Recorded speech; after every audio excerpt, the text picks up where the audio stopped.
wabarakatuh. Alhamdulillahilladzi an'amana bi ni'matil iman wal islam wa nusalli wa nusallim ala khairul anam. Asyhadu an la ilaha illallah wa asyhadu anna Muhammadur Rasulullah, amma ba'd. Yang kami hormati Pak Prastowo Wibowo selaku Ketua Yayasan Masjid Raya Bintaro Jaya. Yang kami hormati para pengurus DKM, ada Masjid Kuba Maharta, terima kasih sudah kehadirannya. Ada Masjid Raya Kebayoran Residen, ada Masjid Pondok Hijau, ada Masjid Mujahidin Pamulang. Mungkin juga nanti insya Allah ada akan menyusul dari Masjid Jami, Masjid Al-Aqsa Permata, dan juga Masjid At-Taqwa Bintaro. Sekali lagi saya mengucapkan selamat datang di KTP Masjid Raya Bintaro Jaya. Kami mengundang tentunya para ustadz semua, bapak sekalian, kita sama-sama diskusi terkait program keumatan, terutama yang kemarin sudah kami share bapak sekalian, yaitu program wakaf produktif. Kami ingin sharing-sharing terkait apa yang sudah kami jalankan di MRBJ selama 3 tahun ini. Semoga harapannya mungkin program ini bisa kita jalankan secara bersama-sama di masjid bapak para ustadz sekalian. Pertama-tama dan paling utama, tiada kata dan bahasa terucap melainkan untayan kata, yaitu puja puji kepada Rob yang maha kasih, tiada pilih kasih, Rob yang maha penyayang, kasih sayang tidak terbilang. Alhamdulillah, lagi kita masih berkumpul dalam keadaan satu alfiat, dalam rangka tentunya kemaslahatan umat. Salawat dan salam tetap curahkan kepada baginda Nabi Allah Nabi Muhammad Sallallahu Alaihi Wasallam, kepada keluarganya, sahabatnya, kita umatnya. Izin Bapak, para ustadz sekalian, agenda ini kita agenda non formal saja, mungkin nanti kita banyak diskusi terkait apa yang sudah kami jalankan, dan semoga apa yang kami sudah jalankan juga bisa diterapkan nantinya, kita bisa sama-sama kolaborasi di program-program mana terkait wakaf produktif di MRBJ. Spill sedikit mungkin terkait diskusi pada kali ini, nanti mungkin Pak Pras juga akan sharing terkait apa yang sudah kami lakukan, nanti juga saya akan sharing sebenarnya terkait asesmen. Kemarin saya sudah sharing, saya sudah melakukan survei ke beberapa titik lokasi. Kemarin kami sempat ke Madura, kami tanya-tanya terkait harga sapi, harga domba. Kemudian sebulan sebelumnya kami juga ke Lampung untuk cek-cek harga sapi dan sebagainya. Namun nanti plus minusnya saya akan sedikit jelaskan supaya ini juga menjadi gambaran kita untuk proses wakaf produktif sekaligus juga pengadaan. Mungkin langsung saja kita buka diskusi pada kali ini dengan lafaz basmalah secara bersama-sama. Bismillahirrahmanirrahim. Langsung saja, mungkin untuk awalan terkait proses wakaf produktif atau sharing-sharing terkait wakaf produktif, proses ekosistem Islamik, nanti insya Allah akan dijelaskan oleh Pak Pras. Kepadanya kami persilakan.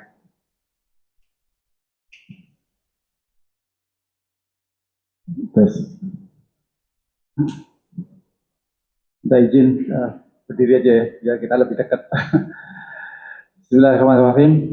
Allahumma sholli ala sayyidina Muhammad wa ala ali sayyidina Muhammad. Assalamualaikum warahmatullahi wabarakatuh. Alhamdulillahirabbil alamin wassalatu wassalamu ala asrofil anbiya'i wal mursalin sayyidina Muhammadin wa ala alihi wa sahbihi ajma'in wa ba'du. La ilaha illallah wahdahu la syarika lah wa asyhadu anna Muhammadan abduhu wa rasuluhu la nabiyya ba'dah. Alhamdulillah pagi ini kita dikasih Allah kesehatan, waktu, kesehatan fisik sehingga bisa hadir bersama-sama di MRBJ. Jadi mungkin mohon maaf kalau ada hal yang kurang berkenan, tapi ini alhamdulillah bahwa bisa hadir di session ini. Kami ingin sharing, tadi saya cerita, sharing sesuatu hal yang menurut kami baik. Mudah-mudahan nanti saya akan tunjukkan beberapa bisa kita sama-sama gitu. Jadi di MRBJ nggak ada rahasia Pak. Nanti silahkan tanya apa aja. Kita sama-sama memulai masjid, tapi kita sama-sama punya pengalaman yang berdarah-darah di awal. Kami juga punya, apakah itu bagaimana pengurusan jamaah, DKM dengan yayasan. Kami melewati itu selama paling tidak 8 tahun terakhir. Meskipun masjid ini sendiri berdiri tahun 97, tapi menjadi yayasan jamaah itu tahun 2017 Pak. Jadi kurang lebih 8 tahun yang lalu. Kemudian tak lupa, mari sama-sama kita berikan salawat dan salam pada junjungan kita, baginda Rasulullah SAW, beserta keluarga dan sahabatnya. Semoga bila kita kelak pun juga akan mendapatkan syafaat di yaumil akhir Amin ya Rabbal alamin. Jadi ini saya sedikit aja untuk kali ini karena waktunya terbatas. Saya akan lebih banyak ingin diskusi daripada saya yang banyak presentasi. Ini hanya untuk men-trigger aja 3 tahun ini apa yang kami lakukan terkait dengan bakat produktif. Terus terang sebetulnya kami menjadi kepanjang tangannya para ustadz. Kami ditantang oleh ustadz. Idul Adha itu kan istilahnya pesta kita gitu. Tapi kenapa yang mendapat kemanfaatan orang lain? Pedagang-pedagang yang mungkin bahkan umat non Islam, umat Muslim di luaran, yang punya peternakan banyak dan sebagainya gitu ya. Kita punya Idul Adha, kita punya Idul Fitri pun juga begitu, Ramadan, bahkan haji juga begitu. Hajinya buatan siapa, negara mana dan sebagainya, kita itu bukan produktif. Bahkan tekstil kita pasca ya, kita mau beberapa pabrik tekstil bangkrut kan, ya, karena banyak jor-joran kita import dari China dan sebagainya gitu. Nah ini kalau kita diam saja mungkin yang akan seperti ini terus terjadiannya gitu ya. Padahal Rasulullah mencontohkan gitu ya, pada beliau hijrah ke Madinah itu kan membereskan semua hal. Masjid menjadi pusat ibadah pasti, dakwah, membuat strategi muamalah, bangun pasar menyaingi pasar Yahudi dan sebagainya. Kita sering mendapatkan tausiah-tausiah dari satu-satu, tapi kita nggak bergerak apa-apa juga. Itu menjadi satu narasi, membuat cerita. Oh ya dulu kisah Rasulullah dan sahabat begitu-begitu, tapi selesai. Pulang ke masjid ya, kita kembali rutinitas sehari-hari. Apakah kita nggak kepingin gitu ya? Itu contoh Rasulullah itu sunnah. Sunnah real dan masjidnya masih ada. Bahkan sisa-sisa hasil wakafnya Sayyidina Utsman bin Affan masih ada gitu. Bukti-bukti konkret, bukan sekedar cerita di kitab-kitab masa lalu, tapi hari ini pun masih bisa kita saksikan kalau kita pergi ke sana gitu. Nah, tertrigger oleh itu akhirnya kita memulai pada paling tidak langkah pertama, langkah kecil supaya kita nggak frustasi, karena masjid kita juga kemampuannya belum tentu besar dan bisa melakukan semuanya gitu. Bahkan kalau perlu kita harus kolaborasi gitu. Sehingga kita, jadi gambar ini adalah kami ketemu pengusaha muslim gitu di Dasi Kampek sana. Beliau itu ahli pupuk, dulu bekerja 25 tahun di pupuk Kujang. Beliau tahu persis apa namanya unsur-unsur kimia di pupuk itu apa, pupuk kimia gitu. Dia menyadari ternyata pupuk kimia itu setelah sekian puluh tahun membuat tanah jadi mati, unsur haranya hilang, terus haranya jadi asam, jadi pH-nya itu jadi bawah 5. Itu nggak akan buat tanaman produktif, apakah itu padi, jagung dan selain dan sebagainya, itu nggak akan produktif, atau mangga, perkebunan dan sebagainya. Nah untuk membalikan itu dikembalikan ke alamiah lagi, ke organik. Maka beliau bikin konsep namanya integrated farming. Integrated farming itu adalah bagaimana mengkombinasikan satu lahan. Kebetulan beliau punya lahan 10 hektar gitu ya. Beliau punya peternakan, ada sapi, ada domba, terus udah pakai tahu juga, ada ikan, ada rumput. Rumput ini beliau import waktu itu dari Taiwan. Itu tingginya 4 meter Pak, dalam waktu 49 hari. 4 meter, begitu dipotong tumbuh lagi, potong tumbuh lagi. Nah kotorannya itu diolah sedemikian rupa, kombinasi antara kotoran hewan, terus ternak, dan gabah, kulit-kulit tadi, sekam bakar, itu menjadi NPK. Itulah menjadi pupuk utama untuk mengembalikan unsur hara di tanah. Butuh waktu, saya wawancara karena butuh waktu 3 sampai waktu itu minimal 6 kali panen. Kalau 6 kali panen, kalau setahun 3 kali, berarti kan butuh mungkin sekitar 2 sampai 3 tahun itu. Untuk mengalihkan itu pH-nya supaya naik dari 5 naik ke 5,5 jadi 6. Ya kan udah oke ya, nanti jadi 6,5. Itu tanah sudah sehat lagi. Contoh-contohnya akhirnya mereka burung pada datang, ada menunjukkan bahwa itu ada kehidupan, ada ekosistem itu.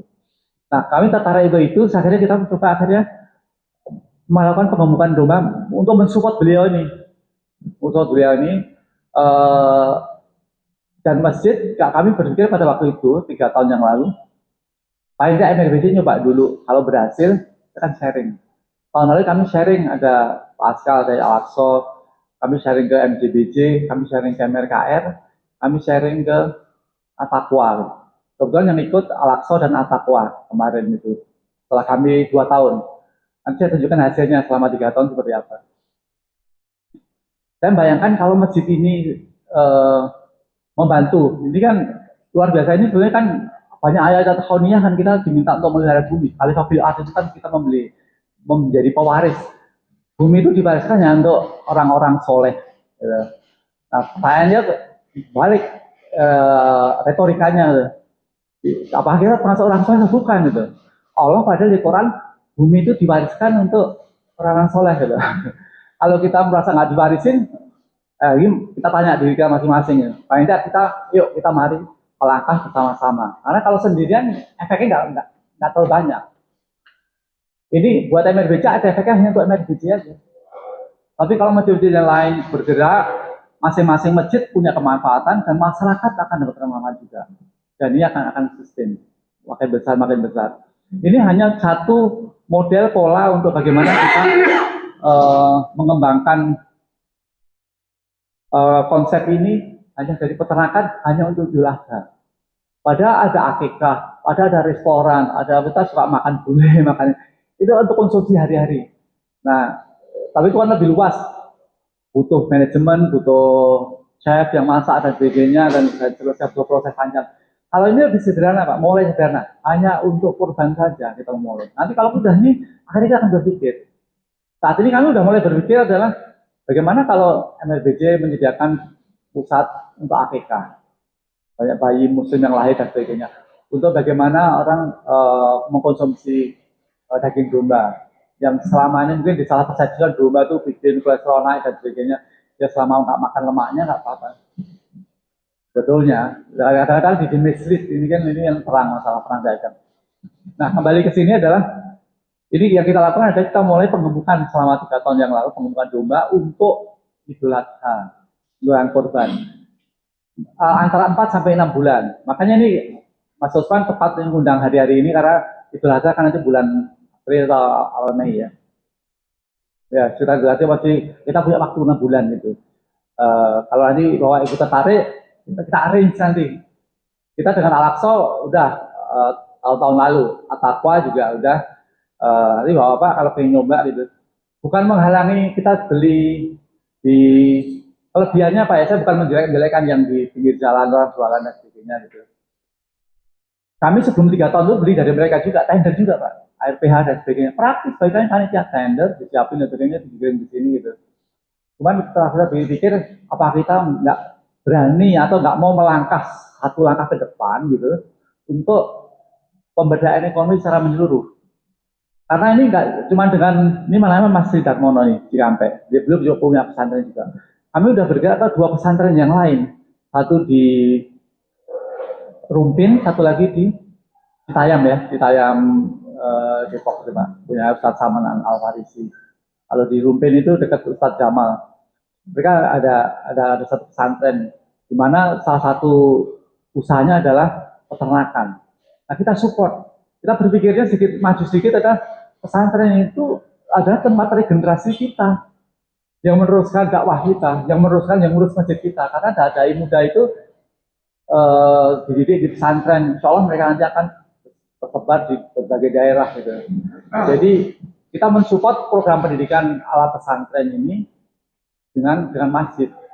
Dan ini kita bisa vice versa dalam arti gini, kita bisa menyerap produknya pesantren, atau bahkan kalau masjid itu punya produk gitu ya, bisa dikirim ke pesantren juga. Ini tercantum. Contoh, pesantren misalnya kalau saya ambil yang nggak besar, pesantren yang di Nurul Iman ya. Nurul Iman itu ada 15.000 santri. Kalau satu masjid, Bapak bikin sabun cair aja. Bikin sendiri ya, bukan beli di Alfa atau Indomaret atau mat-mat yang lain. Gitu. Yang itu kalau bikin sendiri harganya di bawah 50%-nya.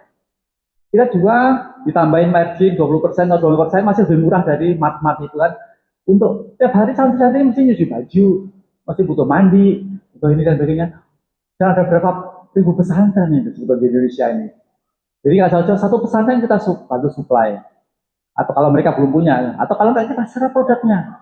Kami menyerap beras, beras merah, beras putih, dan sebagainya untuk ketahanan pangan donasi Pak. Jadi kalau kita bagi untuk fakir miskin, yang 5 kilo beras itu kita ngambil dari pesantren.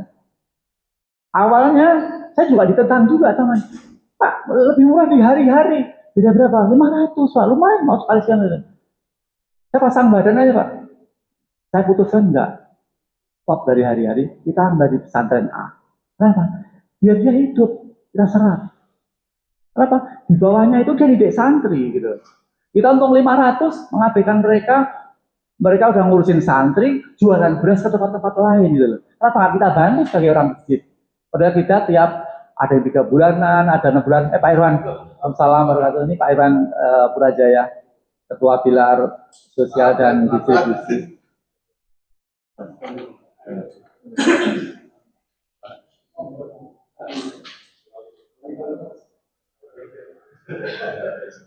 Jadi memang ada hal yang gak menarik Pak, ada hal menarik. Kami di internal itu berpecah pendapat memang. Ini uang umat tuh, dengan berbagai dalih lah gitu ya. Cuma saya berpikir, kita ayo berpikir kita ke depan gitu loh. Kita seolah rugi 500 perak per kilonya gitu ya. Jika kalau 5 kilo kan lumayan 2.500 gitu kan, kira gitu. Tapi kita hanya berpikir pendek, cuma beri tergantung terus kita kepada mat itu gitu.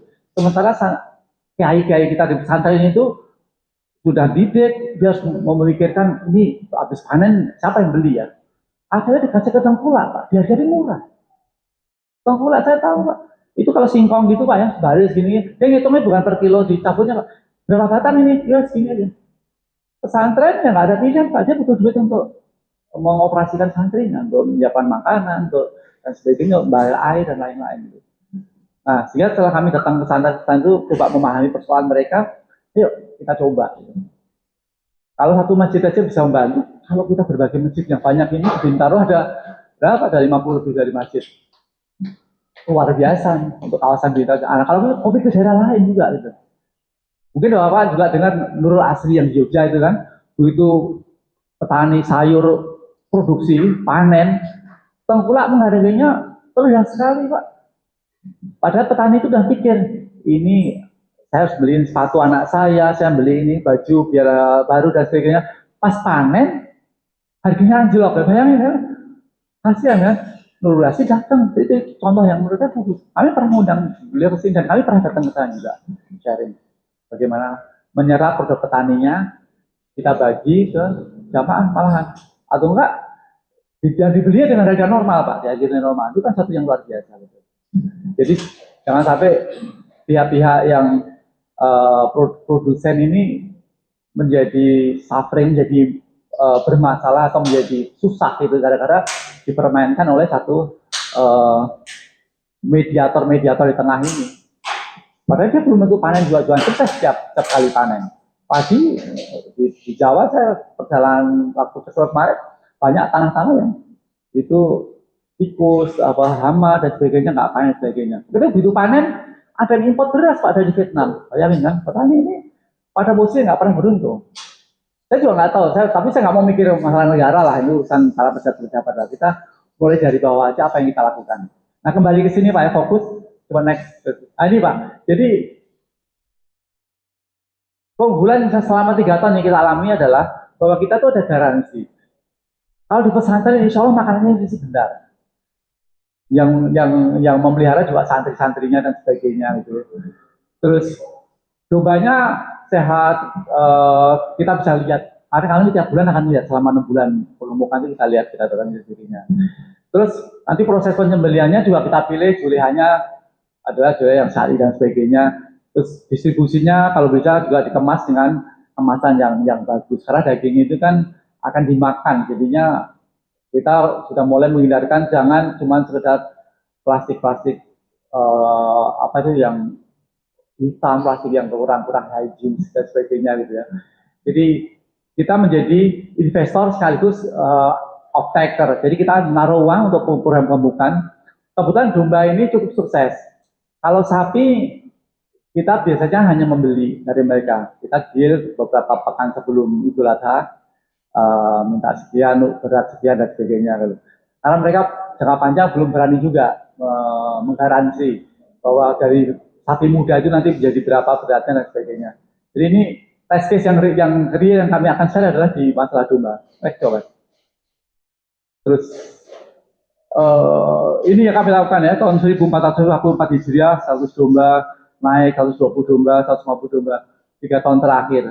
Nah, 1447 insya Allah kita akan melanjutkan ini dan mungkin kita akan menyebarkan, nanti saya akan jelaskan sambil diskusi bagaimana memperluas ini gitu. Kita kerjasama dengan beberapa lembaga zakat, lembaga ini untuk menyalurkan sebetulnya, bukan menampung, menyalurkan kebutuhan mereka berapa sih tiap tahun untuk ini, untuk kadang-kadang saya bank syariah tertentu gitu, dia memberikan misalnya hadiah langsungkan ke nasabah-nasabahnya yang preferred gitu ya, kita tangkap saja masjid sama kita ini Pak, kita tangkap potensi-potensi seperti ini, atau perusahaan tertentu yang dia berpihak kepada keumatan, dia bikin program tebar kurban nih, Pak saya siapkan ini ya, binatang ternaknya ada, binatang kurbannya, sama nanti Pak dengan elemen-elemen yang tadi, pesantren atau peternak muslim dan sebagainya. Next di sapinya. Nah ini Pak, jadi secara finansial kami bisa bertanggung jawabkan Pak. Keuntungannya dalam 6 bulan 30% Pak. Ya Pak lihat ya, 100 domba kami investasi 190. Biaya pemeliharaan 54 itu artinya biaya total kan 244. Nilai pengemukan kita harganya 292 juta. Jadi nilai tambahnya adalah ini dikurangi ada 47,5. Ini dibagi dua Pak, bagi hasilnya. Jadi ini pihak masjid, ini pihak pesantren, dan seterusnya. Terus tim wakaf itu kan boleh jual Pak. Jadi kan kalau di masjid itu kan ada tim wakaf terpisah dengan panitia korban. Jadi panitia korban itu yang akan menyalurkan ke para mudohi-mudohi itu. Nah kita naikkan Pak 10%. Nah 10% pun kita perhitungkan. Apakah mudohi itu tertarik beli di masjid atau tertarik beli yang pinggir jalan gitu, atau di umum gitu. Itu kita pikirkan juga secara ekonomis gitu. Jangan sampai kita naikin habis itu nggak laku. Tapi ini buktinya kita lakukan, sehingga kita untuk penjualan kita udah tambah 29 juta. Sehingga total keuntungan bulan 29 tambah 28, 57. Dibandingkan investasi yang awal 190 juta itu nilai 30%. Pak. Deposito atau bagi hasil di bank Pak, setahun 6% itu paling tinggi. Setahun 6%, Pak kita tahu lah itu. 6%. Ini 30% hanya 6 bulan Pak. Ini di tahun 1444 ya. Kami ulang lagi tahun 1445 Pak. 33% Pak. Kita naikkan karena kita belinya lebih banyak sehingga investasi 232. Dengan mekanisme yang sama juga. Terus tahun ketiga kita naikkan lagi. Mas Usman naikin berani Pak 150, insya Allah laku. Dapat 32%. Jadi 3 tahun kurang lebih di modus 30-an% dalam waktu 6 bulan. Itu saya nggak lihat itu usaha lain bisa punya manajer saat itu. Jadi ini bergambaran untuk kita diskusi ya Pak. Nanti kalau pertanyaan mungkin saya akan tunjukkan slide yang lain. Mungkin untuk lebih efektif barangkali kita diskusi aja bentuknya Pak. Jadi hari ini kita bahas ini. Kalau nanti tadi kita bahas semuanya masjid, transit dan sebagainya, monggo aja kalau waktunya nanti available. Tapi hari ini kita fokus itu dulu supaya sampai zuhur nanti kita mendapatkan suatu pemahaman atau dapat informasi lebih lengkap sehingga kita berani melangkah. Monggo Pak, silakan. Mas Usman mau tambahin sesuatu atau boleh? Mungkin kami pengen tahu dari Masjid Al-Aqsa dulu nih Pak. Kemarin yang sudah dilakukan bersama Ruhama seperti apa? Ya, terima kasih. Assalamualaikum warahmatullahi wabarakatuh.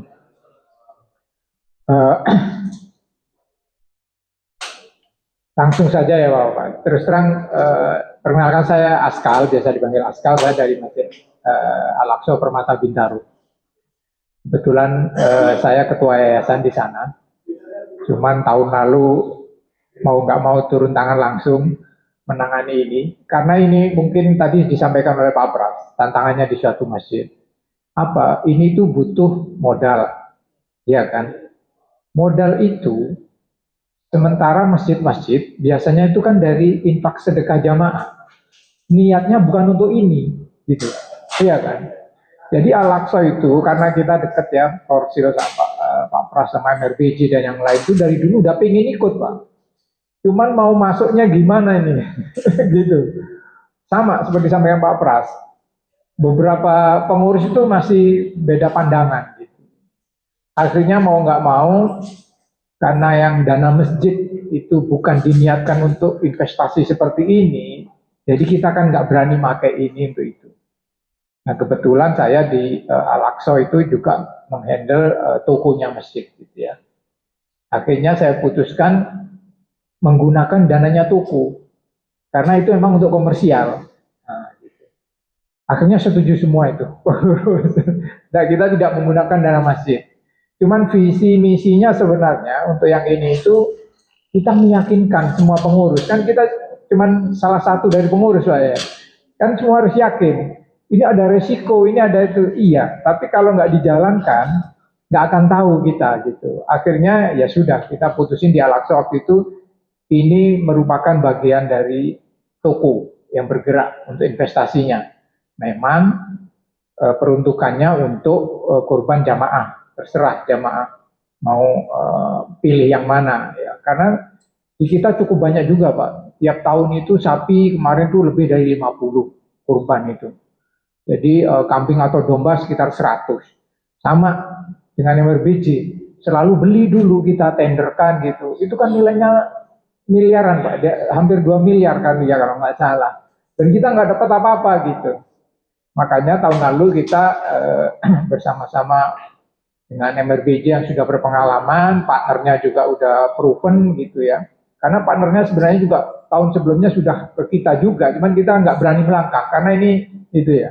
Tapi mungkin pada kesempatan kali ini saya sebagai yang melaksanakan juga tahun lalu, insya Allah aman Pak. Ya, insya Allah aman dan resiko itu semua ada di perjanjian gitu ya. Nanti kita bisa share. Kalau mau detail, kebetulan karena saya yang menangani, saya tahu detail perjanjiannya sampai teknisnya lah gitu ya. Kalau ada yang mati gimana dan sebagainya itu, bahkan kenapa kok domba nggak kambing gitu, itu ada teknisnya gitu. Ya, nah alhamdulillah yang disampaikan Pak Pras tadi itu benar dan kita sudah merasakan.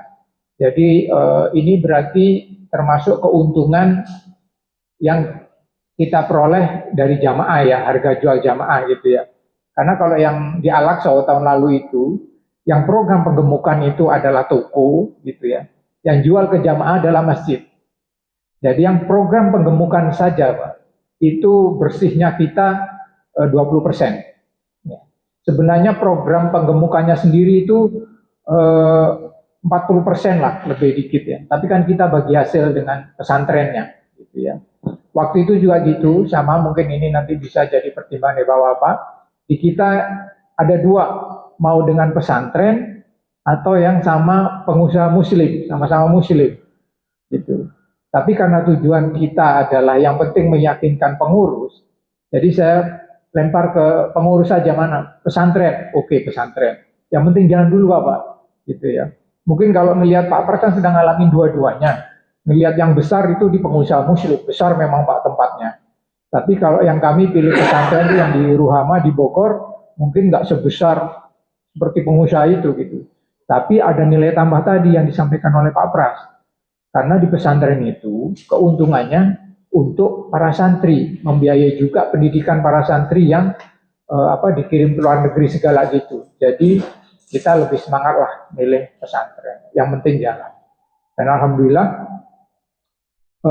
nanti itu detailnya adalah Pak. Jadi mungkin 20% bersihnya kita itu mungkin bisa plus minus. Bisa lebih besar kalau semua dombanya yang digemukkan itu kita yang jual, yang salurkan atau diserap oleh jamaah kita untuk kurban. Kalau enggak, Bapak enggak perlu khawatir. Oh saya enggak repot, misalkan ya, menyalurkan, menjual domba, nanti pesantren yang jual. Karena simpelnya ya, kalau dari berdasarkan kontrak kita, keuntungannya itu per dombanya, kalau siapa yang menjual 60% dari keuntungan bersihnya. Nah, kalau yang nggak ikut menjual 40% gitu, per ekornya gitu ya. Jadi ya gitu aja. Jadi ya kalau tidak mampu, tanda kutip kan kadang-kadang tantangan di masjid kita juga Pak. Jamaah kita itu lebih suka kambing. Ya, jadi domba memang selalu sedikit, nggak masalah. Nanti pesantren yang akan menyalurkan, mereka sudah ada inilah networkingnya untuk menyalurkan itu. Jadi ini sangat-sangat baik dan tahun ini semua pengurus di Al-Aqsa sudah yakin kan gitu. Alhamdulillah, untung, baik, semuanya berjalan lancar, tapi memang ada mekanismenya, kita harus kontrol. Saya tiap bulan datang pesantrennya itu, dan itu saya masukkan di kontra, Pak. Jadi kita sendiri pun juga bertanggung jawab gitu. Ada kewajiban itu kan masing-masing dia, termasuk kewajiban kita, bukan hanya taruh uang selesai, tidak. Kita ngecek juga, kita bikin apa jadwal penimbangannya, ada datanya, semua. Jadi kita belajar lah gitu ya. Bagaimana penggemukan. Sistemnya sebenarnya gampang, kita beli bibit, ya. Misalkan harga yang beratnya 20 kg, kan gitu.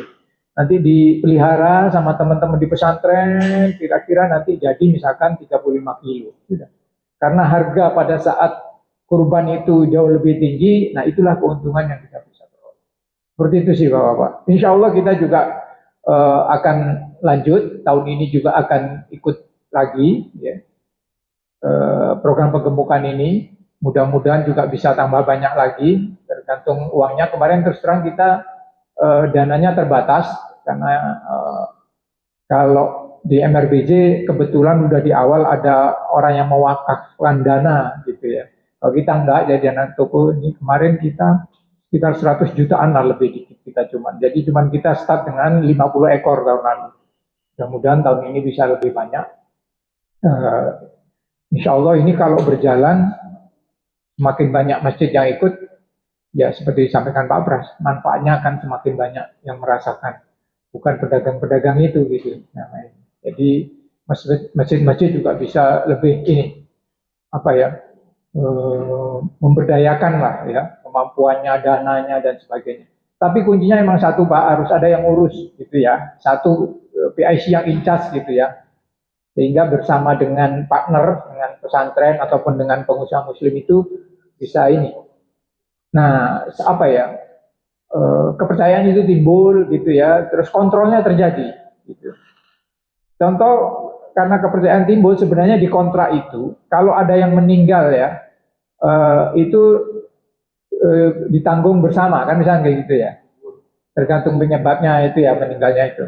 Tapi kemarin kita ada satu tuh pada saat ini yang nggak sehat gitu ini, sama mereka diganti.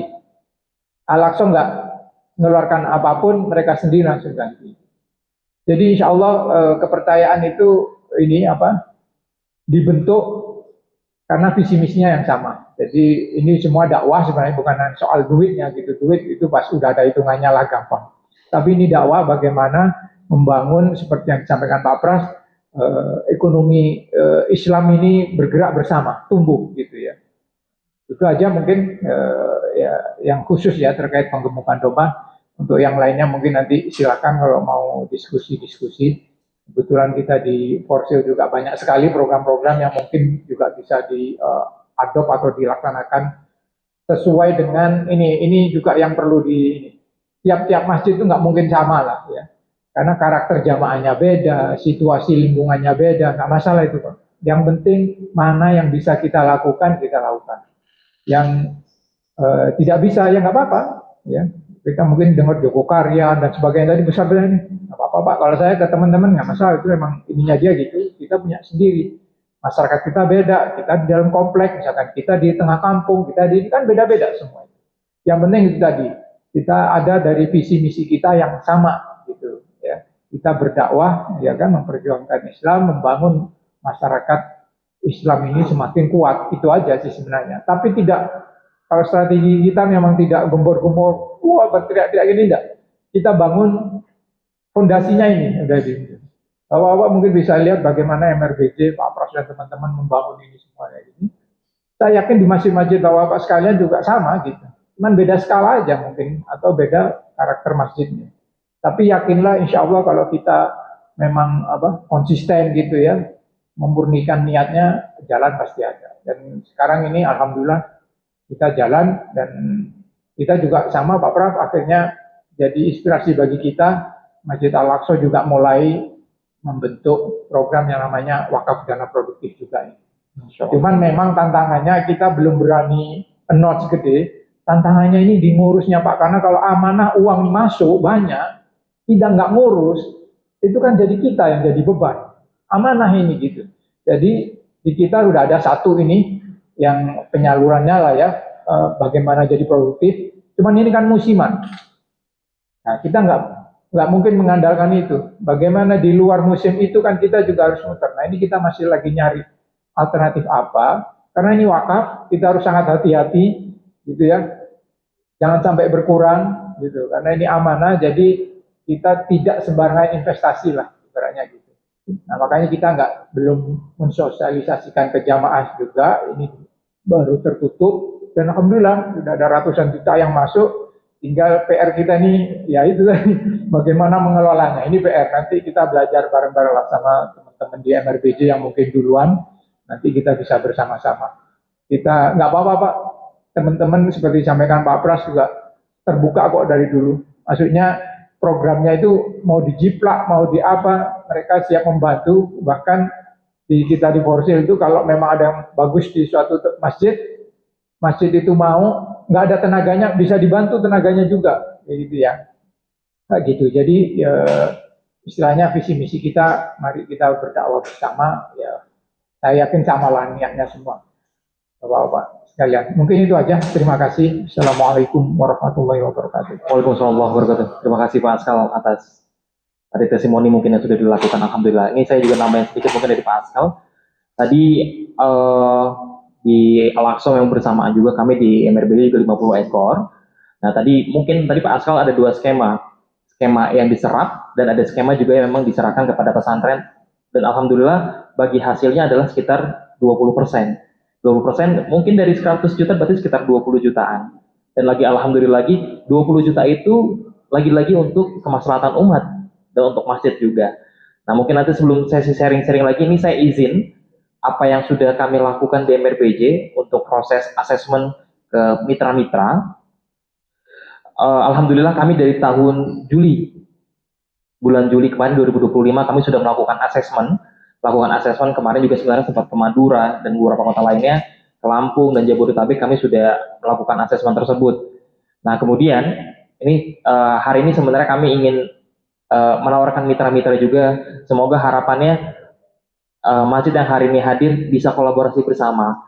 Jika memang secara dana tidak memungkinkan banyak, Ustaz tidak 50 ekor, bisa 10 ekor, 5 ekor, nanti berbarengan dengan kami di MRBJ. Sebenarnya itu kolaborasi yang kami tawarkan juga. Nanti ada proses fatteningnya dan proses dari peningkatan juga dari hasil wakafnya.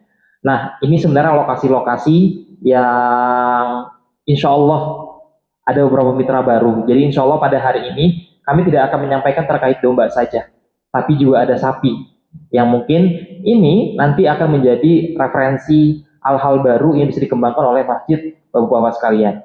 Nah, kandang Mas Ihsan bersaudara ini sebenarnya kami banyak belajar dari beliau selama 3 tahun di Cikampek. Alhamdulillah sampai saat ini masih berjalan.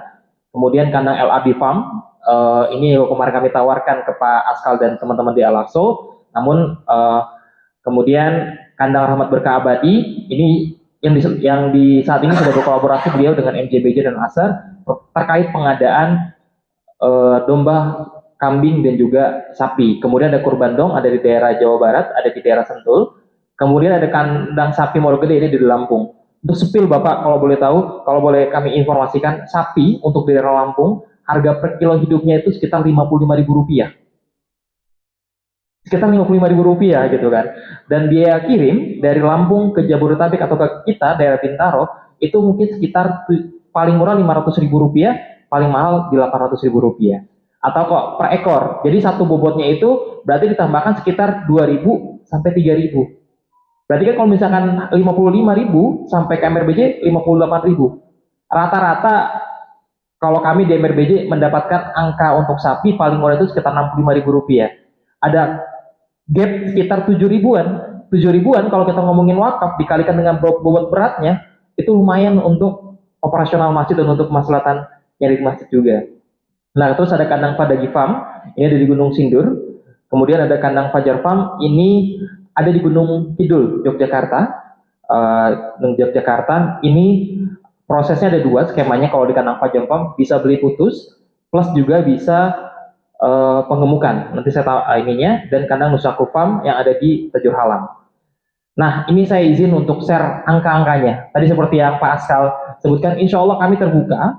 Ini menjadi data uh, real yang kami dapatkan di lapangan supaya menjadi bahan evaluasi, bahan juga pertimbangan para bapak-bapak sekalian untuk sekiranya memungkinkan atau tidak untuk proses berwakaf.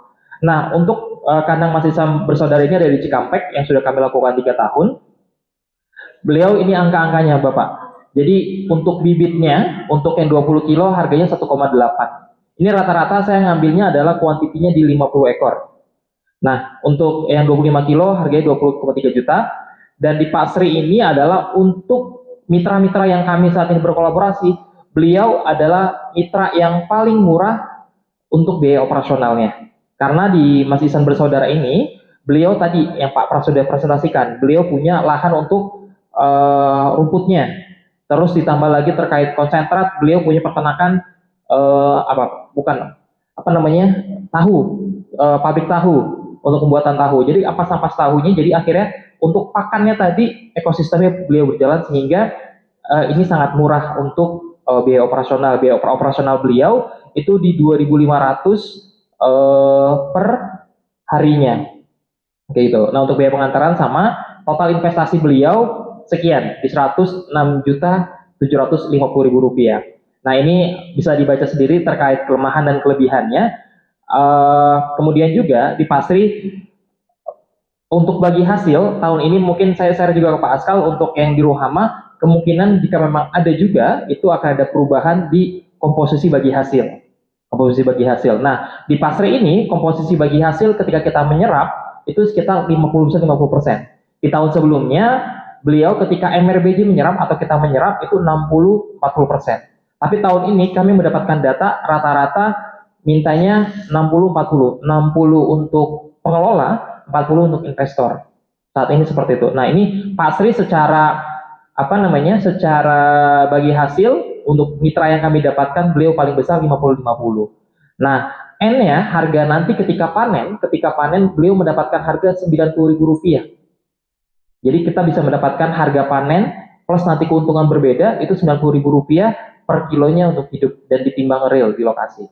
Namun ini harus kuantiti di dombanya itu minimal di 300 ekor untuk investasinya. Seperti itu. Ya bisa bersama-sama, makanya nanti kita jadi bahan diskusi bersama. Terus, nah Pak Sri juga bisa skema yang lainnya, minimal 50 ekor, tetapi tadi harga yang panennya Rp90.000, kalau 300 ekor, ini jadi Rp100.000 per kilonya untuk di 50 ekor. Jadi perbedaannya adalah satu bibitnya dipukul rata semuanya di beliau. Kalau kita hanya kuantitinya 50 saja. Nah, terus harga panennya untuk dombanya di Rp100.000. Perbedaannya situ saja. Lanjut. Nah, ini untuk kurban dong tadi saya sampaikan. Bagi hasilnya sekitar 40-60 dan ini untuk bibitnya. Bibitnya nanti ini targetnya sekitar 25 kilo untuk ketika panen. Ketika panen 25 kilo untuk bibitnya adalah harganya sekian. Nah, biaya pakan beliau Rp837.000. Karena lagi-lagi tadi, karena beliau tidak memiliki lahan, harus membeli rumput dan sebagainya. Oke, lokasi. Nah, untuk biaya panennya, untuk harga panen setiap domba hidup itu kisaran Rp90.000 sampai Rp95.000. Yang Rp90.000 ini sebenarnya untuk berat yang di 40 kilo. 95 itu di harga 25 kilo. Nanti saya insya Allah ada file detailnya jika memang dibutuhkan. Nah, lanjut, ini kandang Rahmat Berkah Abadi. Ini ada di daerah Rumpin juga. Kalau beliau skemanya bisa kita katakan sebagai wakaf, namun beliau itu sudah mematok harga untuk biaya hidup hewan timbang real itu Rp82.000. Rp82.000 misalkan dibutuhkan oleh Masjid Kuba berarti 30 kilo, ya sudah 82 kali 82.000 kali 30 kilo berapa? Itu harga tersebut sudah termasuk biaya operasional, biaya kematian dan sebagainya. Dan kalau untuk ini beliau kematian ditanggung semua oleh si mitra dari kandang Rahmat Berkah Abadi ini. Jadi biaya pengiriman sudah termasuk di dalamnya juga. Itu kalau dari kandang Rahmat Berkah Abadi. Jadi tidak ada biaya operasional untuk pakannya dan sebagainya. Tapi di kandang Rahmat Berkah Abadi ini sudah menghitung angka dari 82.000 tadi saja. Tinggal dikalikan apa yang kita butuhkan. Tetapi ini sama, waktunya juga harus 5 bulan atau di awal bulan Desember ini sudah harus ada komitmen kita pembayaran untuk lunas tadi. Dan sama kami memang di MRBJ untuk domba itu mewajibkan hewannya bertanduk dan sebagainya, itu sesuai dengan permintaan daripada investor ataupun pewakifnya. Lanjut. Nah, ini kandang LRD. Kandang LRD angka-angkanya demikian rupa. Kalau kami boleh jujur, ini dari mitra-mitra kami kemarin secara kualitas hewan, kandang LRD ini yang alhamdulillah mungkin yang lebih baik gitu. Treatmentnya sama sebenarnya seperti Rohama. Beliau ini ketika pemberian vitamin diberikan informasi ke kami, timbang real juga sama, terus kadang juga dimandikan hewannya, dicukur, apalagi perihal-perihal itu. Intinya kalau dari Bintaro dengan kandang Keramat Berkah Abadi tetap mungkin 1 jam atau 40 menitan karena lewat tol Cisauk. Nah, bagi hasil beliau di 45 dan 55. 45 untuk investor atau untuk masjid, 55 untuk tadi untuk pengelolanya. Nah, terus dan kalau boleh jujur ini juga kemarin kami sama Bapak. Misalkan karena kan kami di MRBJ itu untuk domba 25 kilo. 25 kilo paling rendah. Nah, di LRD kalau kemarin kami realnya adalah bibit yang kami targetkan 25 kilo itu melebihi daripada target. Jadi bibitnya 25, tapi ketika panen beratnya sudah 28, 29. Sehingga apa? Sehingga yang kita jual 25, tapi jamaah mendapatkan yang mendekati 30 kilo. Dan itu harganya sama di 25 kilo. Kelebihannya rata-rata kemarin di LRD tersebut. Nah, ini sudah semua terkait dari sapi. Nah, ini terkait terkait domba dan ini terkait daripada sapi. Sapi ini di Lampung. Iya, bagi hasilnya 45 untuk investor atau masjid, 55 untuk pengelola. Dan harga panennya tadi mulai 93.000 sampai di 95.000 rupiah. Kalau misalkan rata-rata mungkin di 100 ribuan untuk harga yang didapatkan, jadi masih ada keuntungan dari dari pengelola, mungkin pengelola nazir ke panitia kurban sebenarnya masih ada margin yang lumayan juga untuk dibagi untuk dihitungan keuntungannya. Izin lanjut untuk yang sapi untuk saat ini yang di Lampung tadi yang saya sampaikan sebenarnya rata-rata untuk beli putus di Rp55.000 per kilonya, Rp55.000 per kilo. Nah, ini tapi ini hitungan secara kasar. Nah, cuman mitra yang kami dapatkan saat ini angka untuk bibitnya masih agak lumayan mahal dan untuk hasilnya masih agak lumayan mahal. Itu. Nah, ini ketika harga panen akhirnya ini mirip-mirip di angka 60-an kalau yang mitra yang ini. Tapi kalau yang untuk beli putus ada yang 55, paling mahal sekali di Rp57.000 per kilonya untuk hidup. Lanjut. Nah, ini untuk kurban dong. Tadi dia memiliki domba, dia juga memiliki sapi. Bibitnya sama, kurang lebih seperti ini. Namun harga panennya yang untuk hasil panen dari sapinya itu di Rp65.000 sampai 68. Yang Rp65.000 itu adalah untuk yang di berat 400 kilo. Jadi kalau yang 65, 68 pasti yang 300 kilo. Nah, ini sebenarnya yang sudah agak mulai lumayan. Tapi walaupun harga panennya tinggi, tapi kita sudah memiliki keuntungan di bagi hasil daripada pengemukannya sebenarnya. Nah, ini kandang padagi. Kalau kandang padagi mungkin standar kita untuk mendapatkan harga panen ataupun harga jual di Rp65.000. Nah, ini investasinya di 175 juta untuk di 100 ekor atau biaya operasional plus biaya bibit itu di Rp17.500.000 untuk 1 ekornya. Itu. Nah, sama bagi hasil 50-50, ini kalau dihitung secara matematikanya nanti harganya menjadi 19.500.000. Jadi karena bagi 250-50 kita mendapatkan 1 juta keuntungan setiap 1 ekornya. Ditambah lagi jika memang para masjid dari Rp65.000 pengen dinaikkan lagi nih sebagai nazirnya kepada panitia kurban misalnya Rp66.000, berarti masih ada keuntungan Rp300.000. Itu yang ini.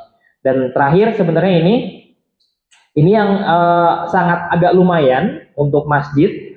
Ada kandang Fajar Farm yang tadi ada di Gunung Kidul.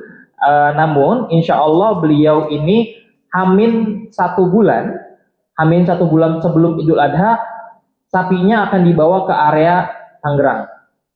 Jadi penyusutan hewan-hewan yang tadi dikhawatirkan lebih minim. Jadi dipastikan kalau misalnya kita kepastian 300 kilo, insya Allah akan mencapai bobot tersebut.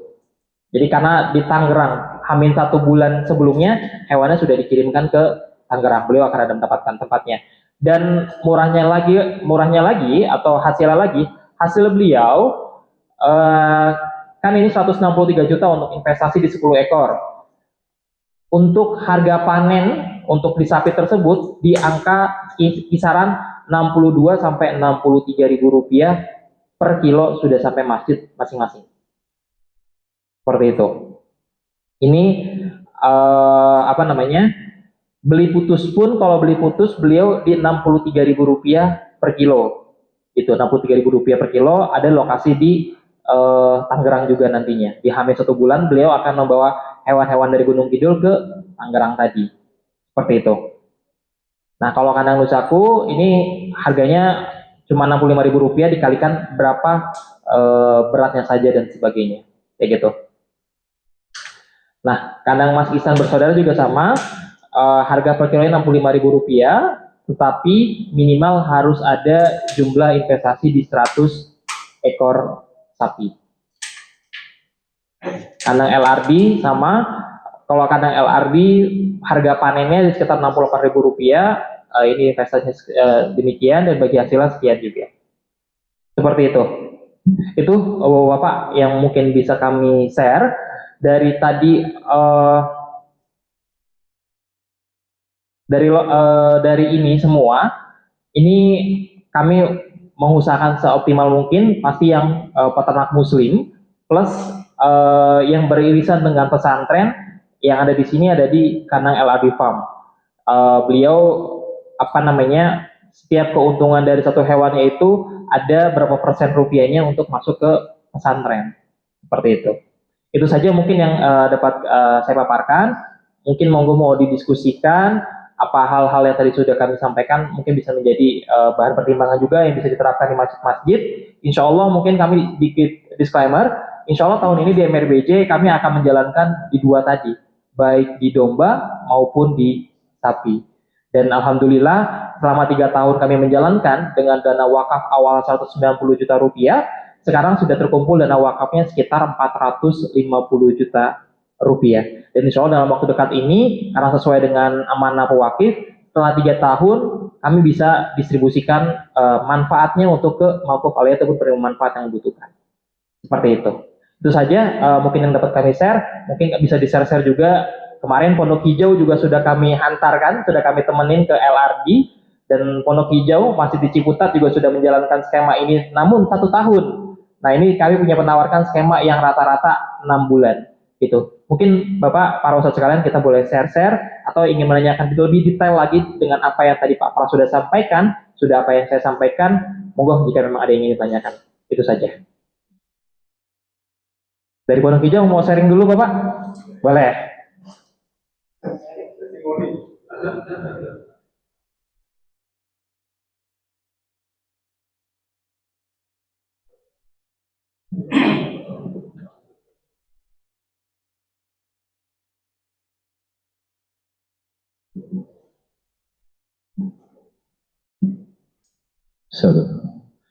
Assalamualaikum warahmatullahi wabarakatuh.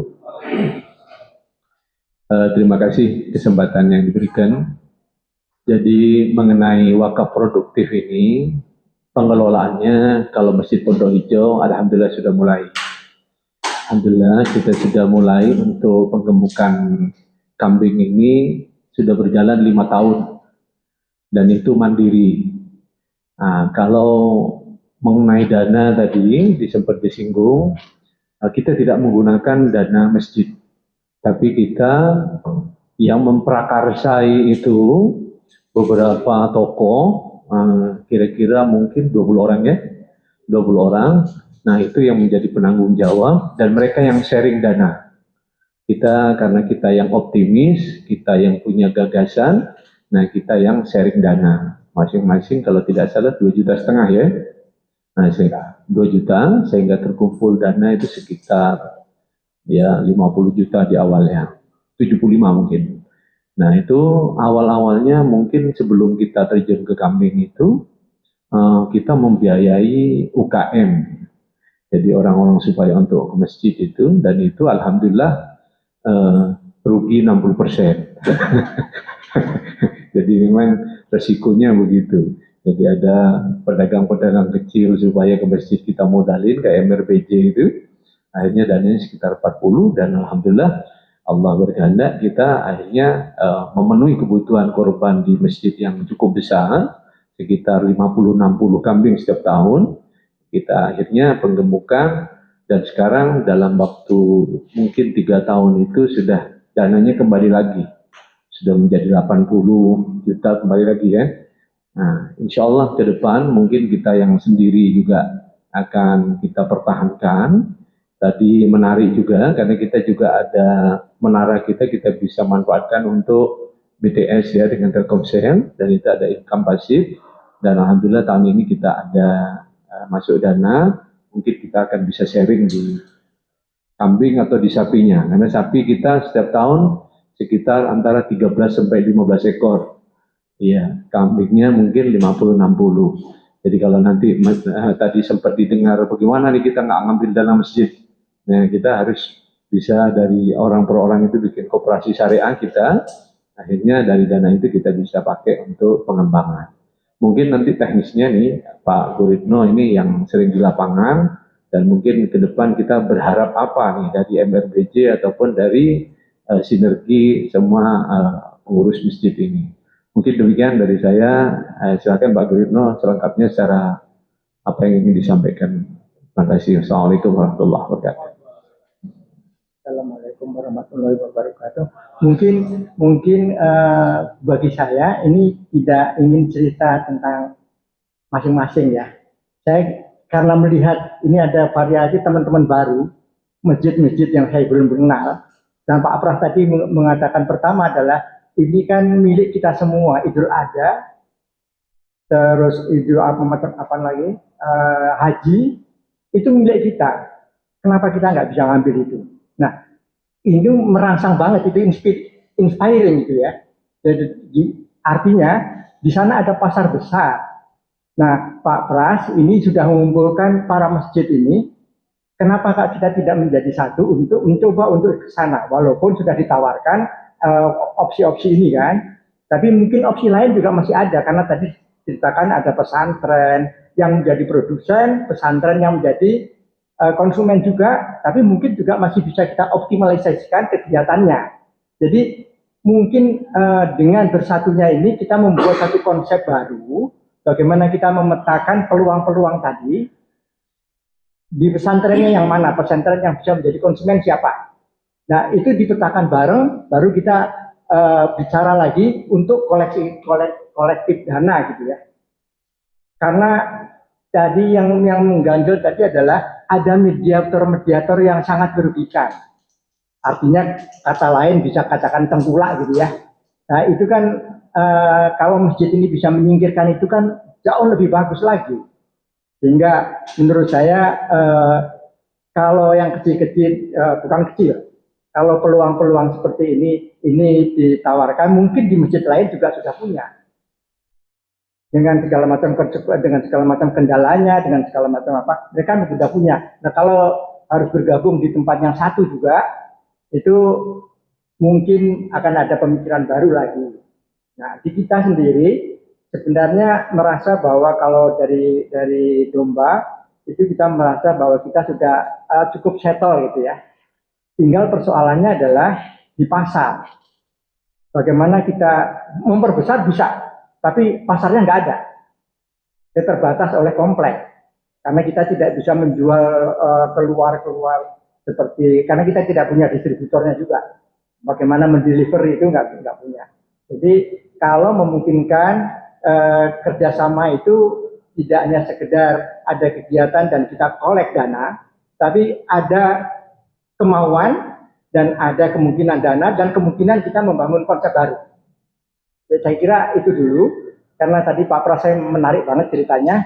ada tawaran-tawaran di Cikampek, ada apa. Nah itu mungkin juga kalau saja itu bisa kita petakan bareng-bareng, kira-kira apakah mengoptimalkan kegiatannya dengan cara membantu dia menjualkan produknya segala macam, atau kita menjadi produsennya, memberikan mereka untuk ruang menjual produk-produk kita, dan seterusnya. Jadi masih banyak saya kira, karena di Jawa Barat saja itu pesantrennya juga banyak. Ada Pak Ketua ini selalu mengambil produksi dari pesantren untuk dijual seperti singkong.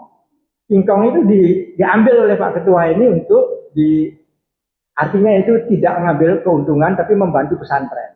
Tapi sebaliknya tentunya juga pesantren bisa memanfaatkan kita pada saatnya nanti ya. Saya kira itu dulu. Terima kasih. Assalamualaikum warahmatullahi wabarakatuh.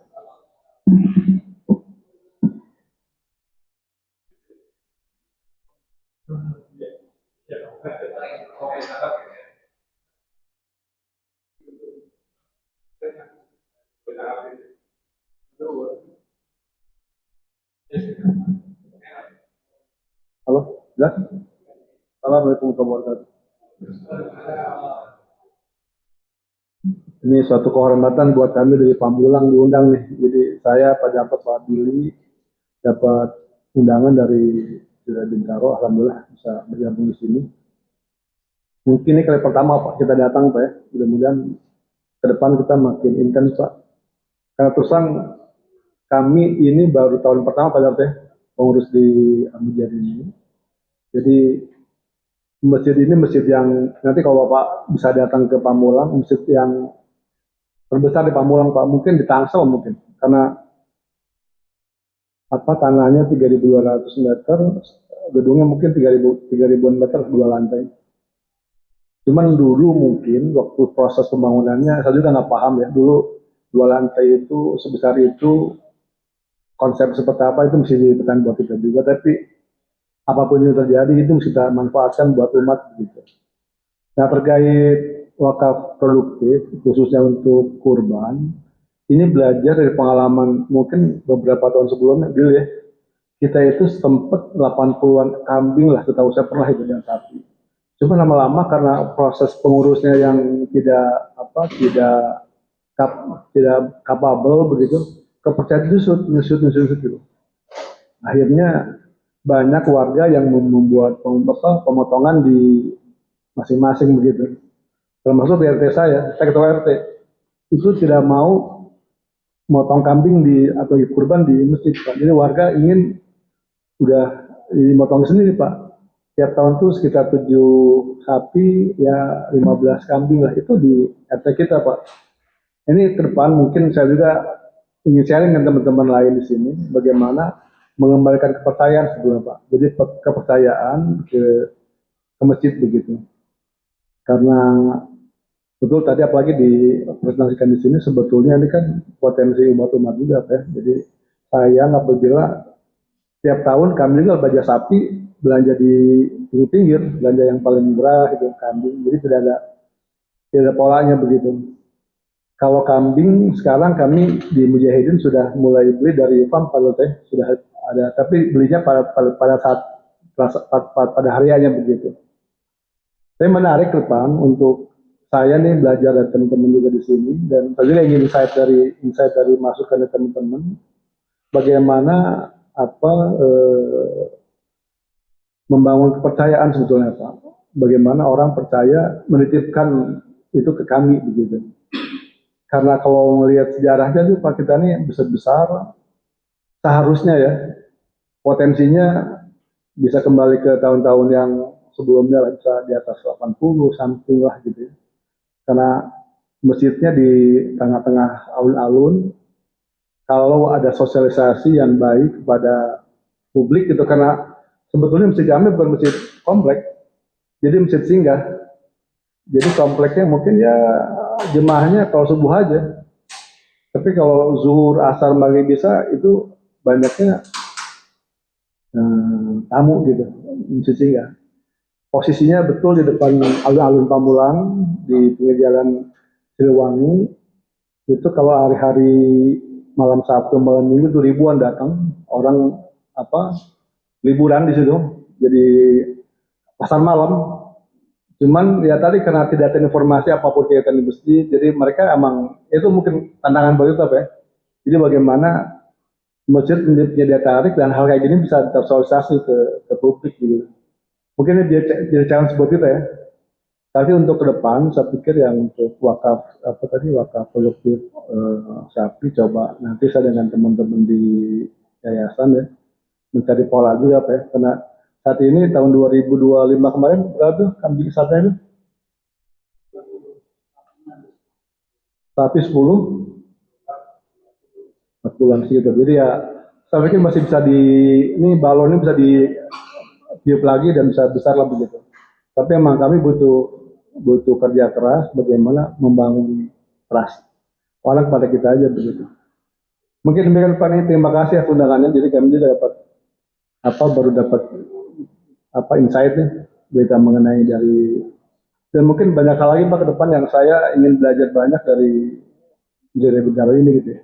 Demikian, Assalamualaikum warahmatullahi wabarakatuh. Makan sedikit Pak. Assalamualaikum warahmatullahi wabarakatuh. Nama saya Sudarto Pak.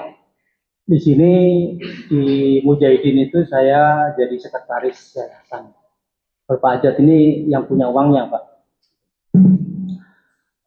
Sangat menarik tadi yang disampaikan oleh Pak yang dari Also tadi Pak ya. Juga perlu saya sampaikan seperti ini Pak. Tadi pada dasarnya potensi untuk kebutuhan hewan kurban di Mujahidin itu cukup besar Pak, pada dasarnya. Tahun-tahun kemarin itu bisa sampai lebih dari 15 untuk sapi, dan domba itu bisa lebih dari 80. Terus sekarang ini kami kalau untuk kebutuhan kegiatan Idul Adha, kami ya hampir sama dengan ini Pak, cuma kami tidak menanam saham dulu di sana. Kami coba sudah berkomunikasi di berbagai ini, ada yang di Bogor, juga ada yang di daerah Jeruk itu juga ada, kita juga ini. Nah, cuma permasalahannya tadi saya agak terketuk, kenapa tidak dengan pesantren, itu permasalahannya. Memang betul, sekarang seharusnya dengan pesantren. Dari sisi harga, pada dasarnya hampir sama. Harga itu antara, memang kalau sapi itu sekitar 63-65, rata-rata seperti itu. Dan domba itu antara 90, kalau memang bagus itu sampai 100 biasanya. Tahun kemarin kami mencoba untuk di daerah Hatang Sanjaya Pak, dengan domba itu, mungkin nanti kan itu juga gitu, juga dari harganya emang agak lumayan. Di samping itu tadi mungkin perlu kami datang ke sini, mungkin kita perlu tadi Pak, kira-kira walaupun misalnya kami belum bisa mengikut dalam hal untuk wakaf produktifnya, mungkin kebutuhannya bisa diakomodir dari ini, dari Pak Pras atau seperti apa gitu, mungkin atau dari yang lain-lain, atau dari Pondok Hijau juga bisa gitu, mungkin seperti itu. Jadi kita tidak usah nyari ke tempat lain gitu. Jadi ya kita langsung aja ke sini gitu, ke ini, ke bapak-bapak semuanya. Mungkin itu Pak. Jadi saya sampaikan bahwa kebutuhan biasanya untuk sapi itu sekitar minimal 10 sampai 15. Kalau domba itu biasa tadi minimal 30 sampai 50. Nah, itu. Jadi kalau kita bisa dikolek bareng-bareng, alhamdulillah mungkin bisa seperti itu. Terima kasih. Assalamualaikum warahmatullahi wabarakatuh. Assalamualaikum warahmatullahi wabarakatuh. Nah, izin memperkenalkan diri, saya Wahyu dari Masjid Raya Kebayoran Residen, yang hari ini harusnya dihadiri sama Pak Indra Jaya ya. Cuman kebetulan beliau lagi berhalangan. Insya Allah saya yang mewakili di sini. Saya ingin sharing aja sedikit untuk wakaf produktif ya Mas ya. Oh Bapak, sangat menarik ya programnya ini. Kalau dilihat dari jangka waktu 6 bulan sudah mendapatkan profit, itu sangat-sangat menguntungkan ya secara singkat gitu. Cuma yang tadi kendalanya di kita itu kenapa belum bisa berjalan di MRKR adalah tadi menyatukan prinsip pengurus ya. Ada yang berbeda pendapat, pandangan dan segala macam. Nah, hingga akhirnya sampai hari ini pun kita belum bisa berjalan. Gitu. Tapi insya Allah mungkin di tahun ini atau yang akan datang kita akan berusaha menyatukan itu dan bisa bergabung berkolaborasi bersama ya di program yang luar biasa yang berguna bagi masyarakat umat juga ya kan. Dan untuk di masjid kami sendiri di tahun 2024 ya Mas ya.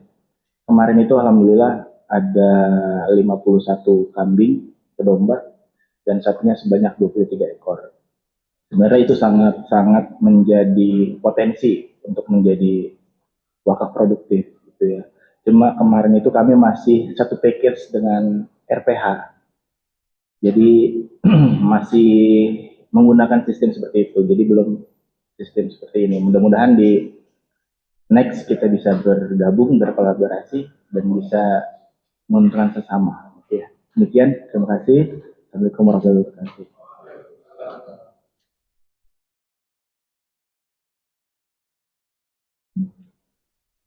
Assalamualaikum warahmatullahi wabarakatuh. Ya. Perkenalkan saya Jaya dari perwakilan Masjid Kuba. Ini untuk idenya itu cukup luar biasa sekali dan seperti yang sudah disampaikan oleh Bapak Wahyu dan Bapak yang sudah menjadi testimoni, memang cukup sulit sekali untuk menyatukan di masjid itu tentang tujuan seperti ini. Kadang mereka itu berpikir ini kan wakaf. Wakaf itu tidak digunakan untuk bisnis. Istilahnya kan ini bisnis, secara tidak langsung bisnis. Karena resikonya cukup banyak. Nah, dari kami Masjid Kuba boleh diberikan tips and triknya dari MRBJ bagaimana untuk menyatukan agar seperti ini tuh bisa berjalan di kami. Kemudian jika memang bisa kita bergabung, cara bergabungnya seperti apa, persyaratannya dan bagaimana untuk perjanjian bergabungnya. Paling gitu aja sih. Ya. Assalamualaikum warahmatullahi wabarakatuh.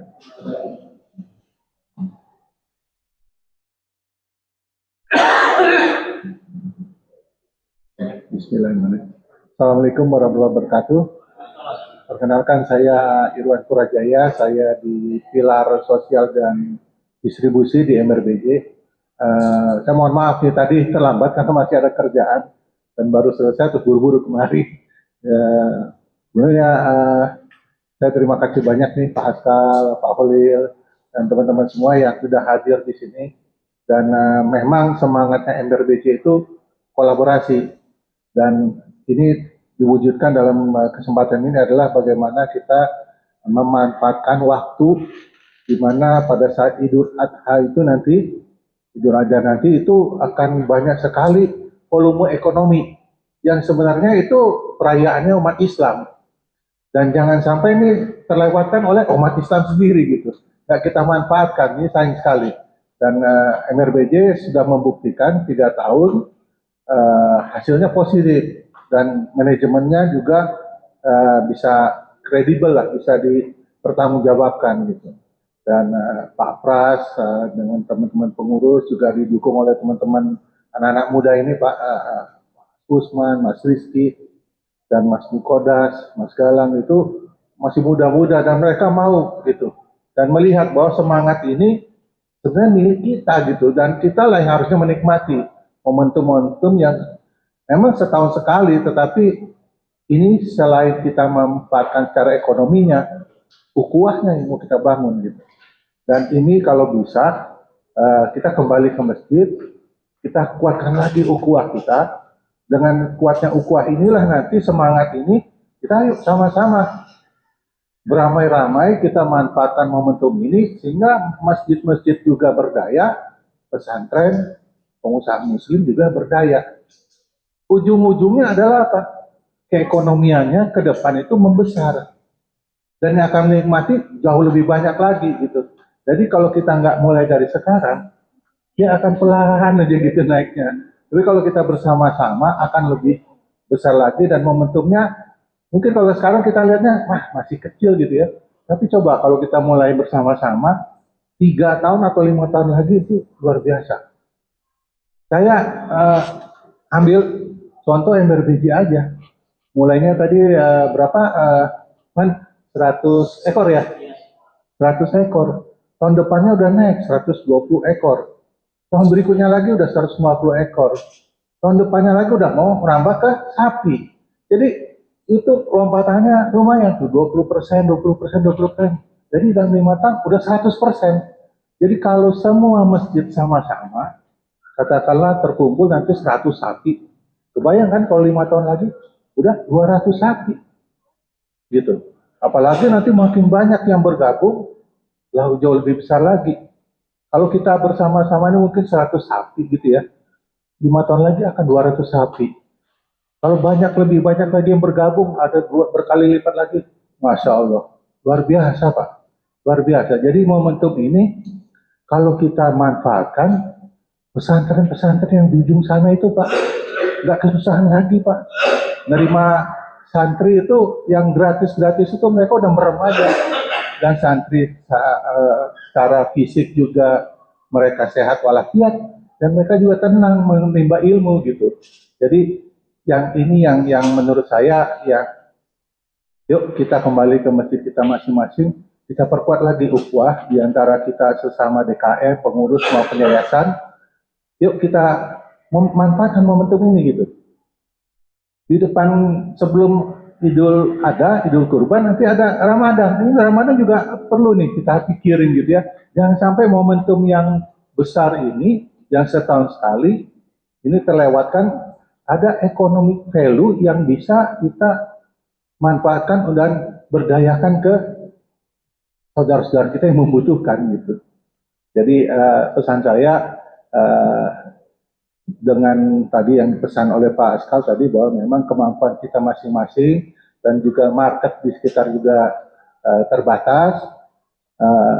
Kami berharap juga selain bapak-bapak juga bapak-bapak di tempatnya masing-masing ngajak masjid sekitarnya nih, sehingga potensi itu bukan diukur oleh masjid kita sendiri, kita bersama-sama dengan masjid sekitar, sehingga secara volume ataupun kapitasinya itu makin besar lagi. Insya Allah niat yang awal ini saya lihat positif sekali ini, komentar-komentarnya juga positif dan optimis. Insya Allah ini akan kita bisa jalankan dan MRBJ saya yakin Pak Pras juga full support untuk ini. Kalau nanti bisa berkembang ke Pamulang atau ke tempat lain, ini sangat kami kita dukung sepenuhnya yang bisa kita bantu. Demikian dari saya. Assalamualaikum warahmatullahi wabarakatuh.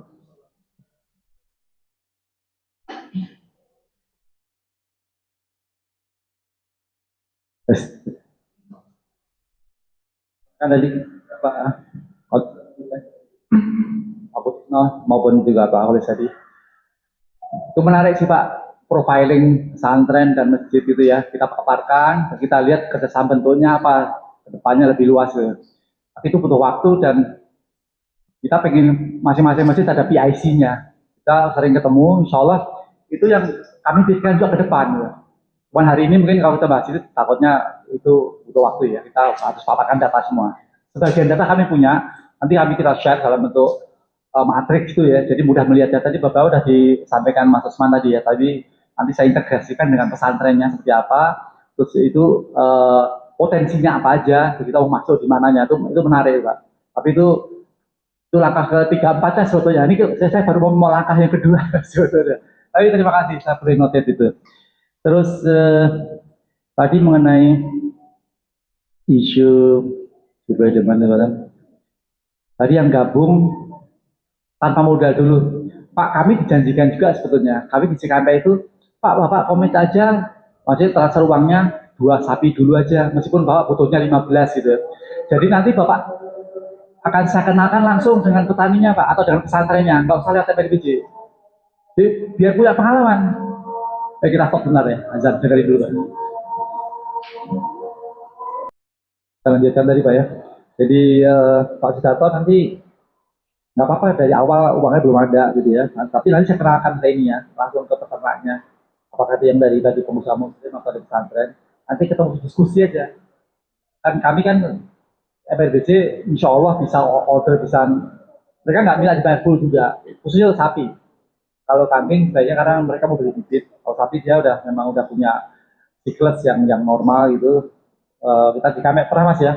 Jadi MRBC komit berapa? Paling enggak 5 dulu dibayar deh. Tapi akan disiapin 15 atau 20 gitu.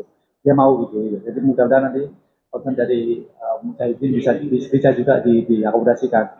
Hanya kita bikin komitmen, kadang-kadang kan kita juga pengen lihat ini kan pengumpulan dananya mungkin belum ada saat itu gitu ya. Terus tadi ada satu lagi concern masalah Mas Wahyu sama Mas Jaya ya komunikasi.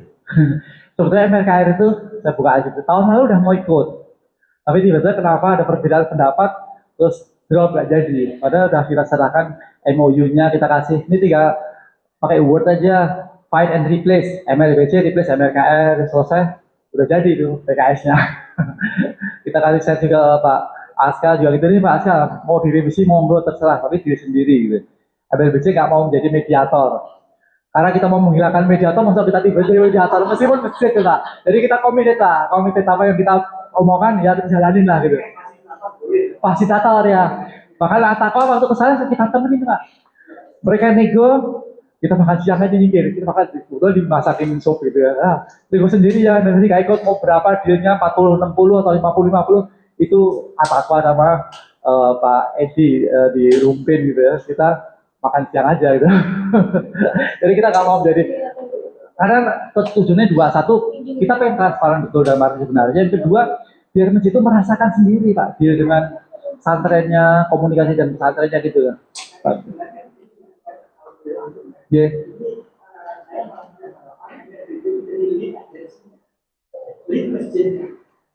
Pak, pengalaman Pak ya, kami sudah dari 2022 sampai 2025 pengalaman di lapangan, nggak semudah itu Pak.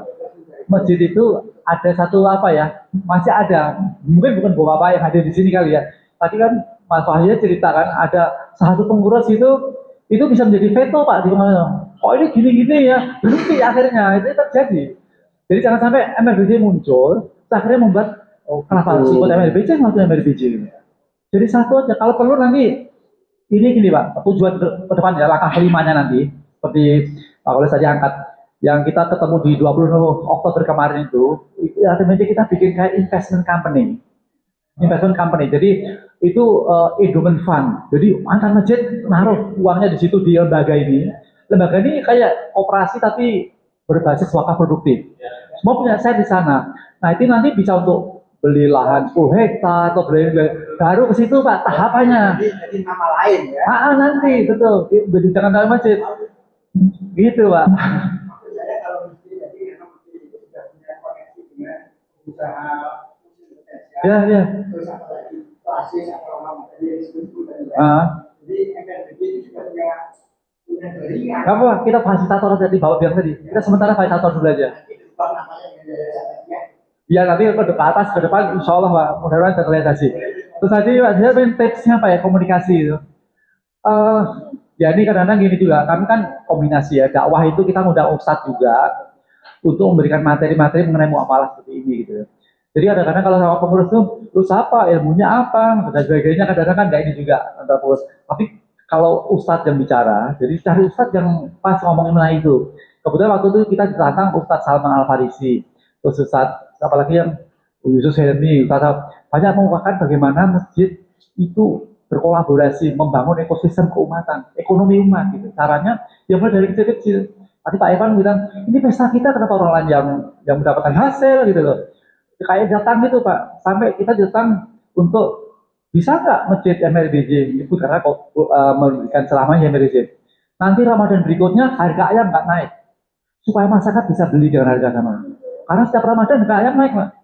Ya, harga telur juga nggak naik. Caranya gimana? Akhirnya kami ke Sukabumi, saya Pak Irwan Sukabumi, peternak muslim. Itu ada peternak, kebetulan ada 10 jamaah MLBJ invest wakaf produktif. Itu peternak ayam jantan 72 hari itu atau 7 bulan hari lah panen. Jadi bukan yang cuma 35 hari, itu 70 hari. Jadi insya Allah sasat kimianya udah mulai agak lebih gitu lah.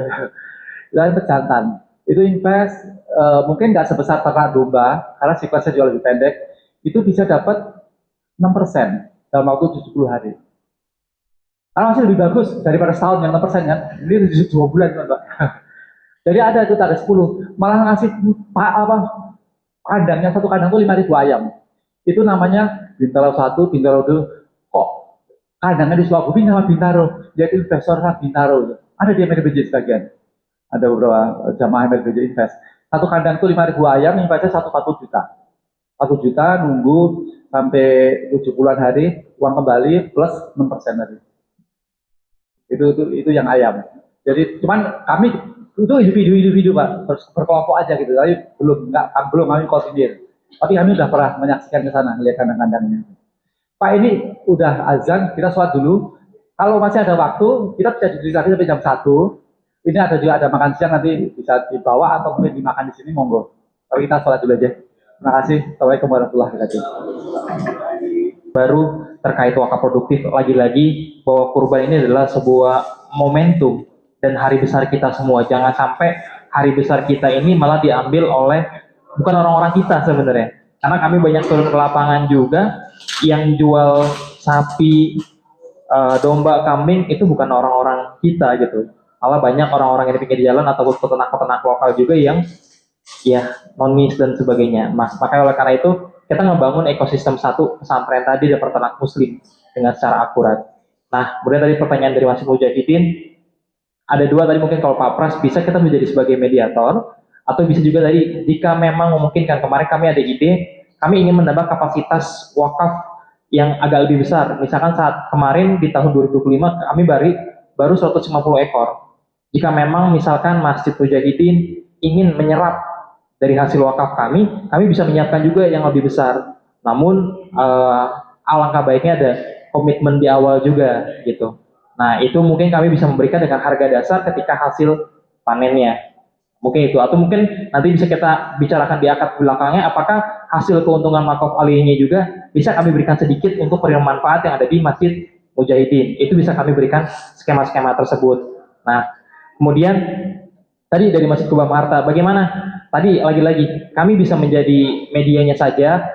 Tadi mitra-mitra yang sudah kami tawarkan, monggo, mau yang gimana? Mereka ada plus dan minusnya. Ada plus minusnya bagi hasil seperti apa.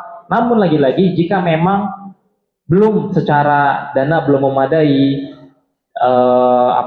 secara keuangan di finansial masjid belum ada, skema yang tadi kami tawarkan masih memungkinkan. Jadi MRBJ akhirnya bisa membuka kapasitas hewan kurban yang lebih banyak untuk wakaf produktifnya.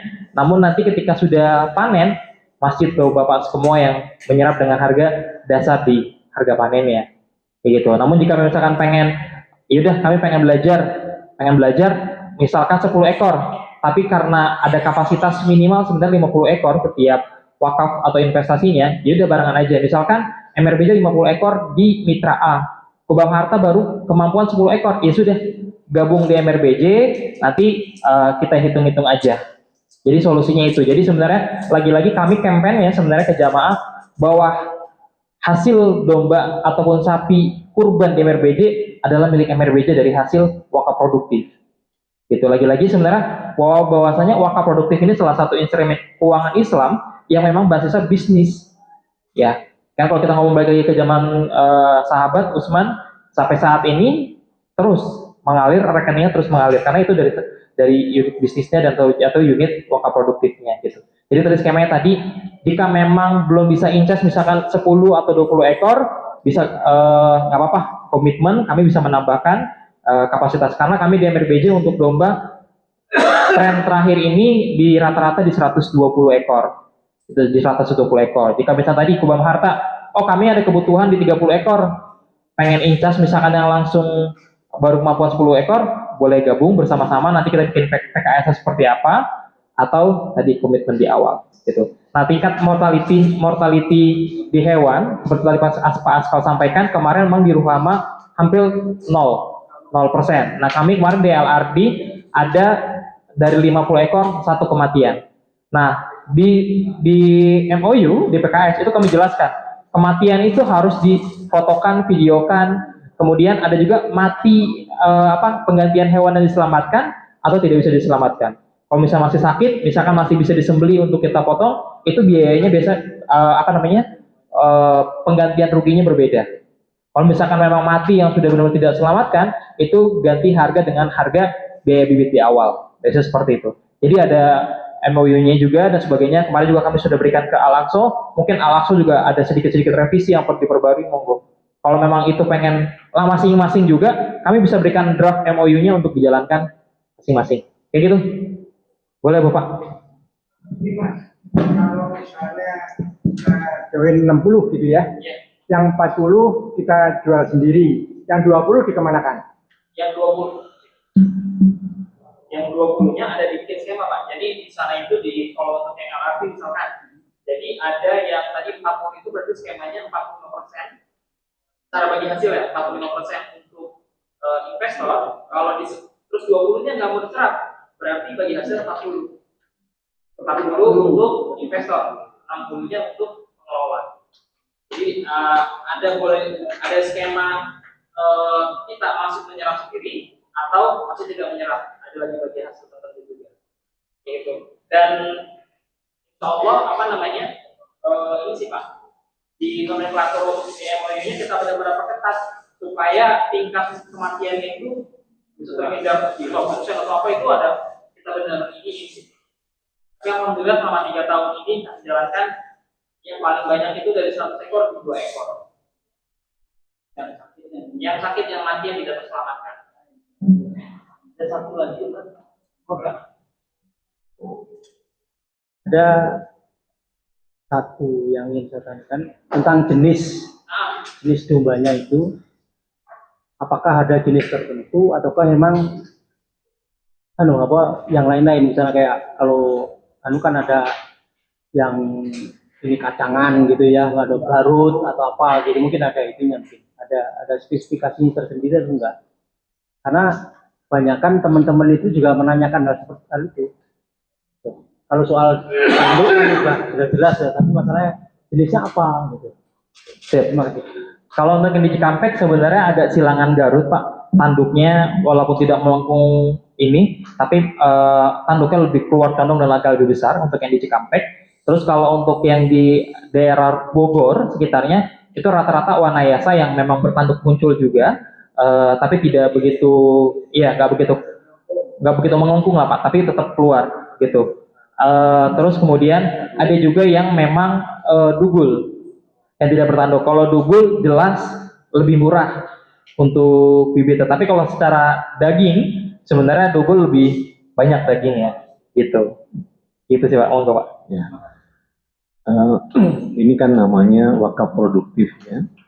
Jadi berapapun start awalnya masjid itu join, apakah itu 20 juta, 30 juta, bahkan mungkin 50 juta, itu kan dananya tidak boleh berkurang. Dan harus ada penjamin bahwa dana tersebut tidak akan berkurang. Gitu. Nah, itu sudah clear ya dengan perjanjian itu ya. Artinya dengan fund manapun masjid mengeluarkan katakanlah 50 juta tadi itu, insya Allah akan ada jaminan ya, ada jaminan. Nah terus yang kedua, kalau dilihat dari skemanya itu kan bisa ada beberapa hal. Jadi setelah kita ikut invest dengan kata wakaf produktif tadi, bisa saja kita pasif, ya kan? Yeah. Pasif dengan keuntungan tadi sekitar 40% kan. Nah, terus yang kedua bisa juga sebagai konsumen. Ya, ketika kebutuhan kita setiap tahun itu seperti Masjid Pondok Hijau itu sekitar 50 ekor, nah mungkin bisa kita serap segitu kan. Dengan standar tentunya harganya bisa di bawah pasaran ya. Iya. Ya, atau kita mungkin bisa memasarkan ya. Dari yang ada itu dipasarkan kepada yang lain-lainnya gitu ya. Jadi skemanya tadi 40 bisa jadi 60 ya. Karena ikut mengkonsumsi. Betul. Oh, baik. Baik, itu saja, 3 saja ketegasan itu ya. Oke, tadi sebenarnya kalau untuk menjaga uang yang menjaga uang yang utuh, sebenarnya kalau di Nazir itu ada skema-skema, kalau yang kami pelajari itu sebenarnya harus diasuransikan Pak untuk hewan-hewannya. Tapi memang di draft MOU itu kita jelaskan maksimal kematian hewannya itu berapa persen. Jika memang lebih dari itu si peternak atau yang pengelola yang bertanggung jawab. Jadi pastikan ketika nanti ada PMK atau apa dan sebagainya, tetap sebenarnya uang kita ketika investasi 100 juta, ketika ada hal yang tidak diinginkan Pak, tetap sebenarnya bisa sama dengan lah minimal sama dengan tidak ada kerugian. Nah terus tadi terkait menyerap tidak menyerap, tadi skemanya tetap sama Pak. Paling perbedaannya sekitar 5% aja ketika kita tidak menyerap gitu.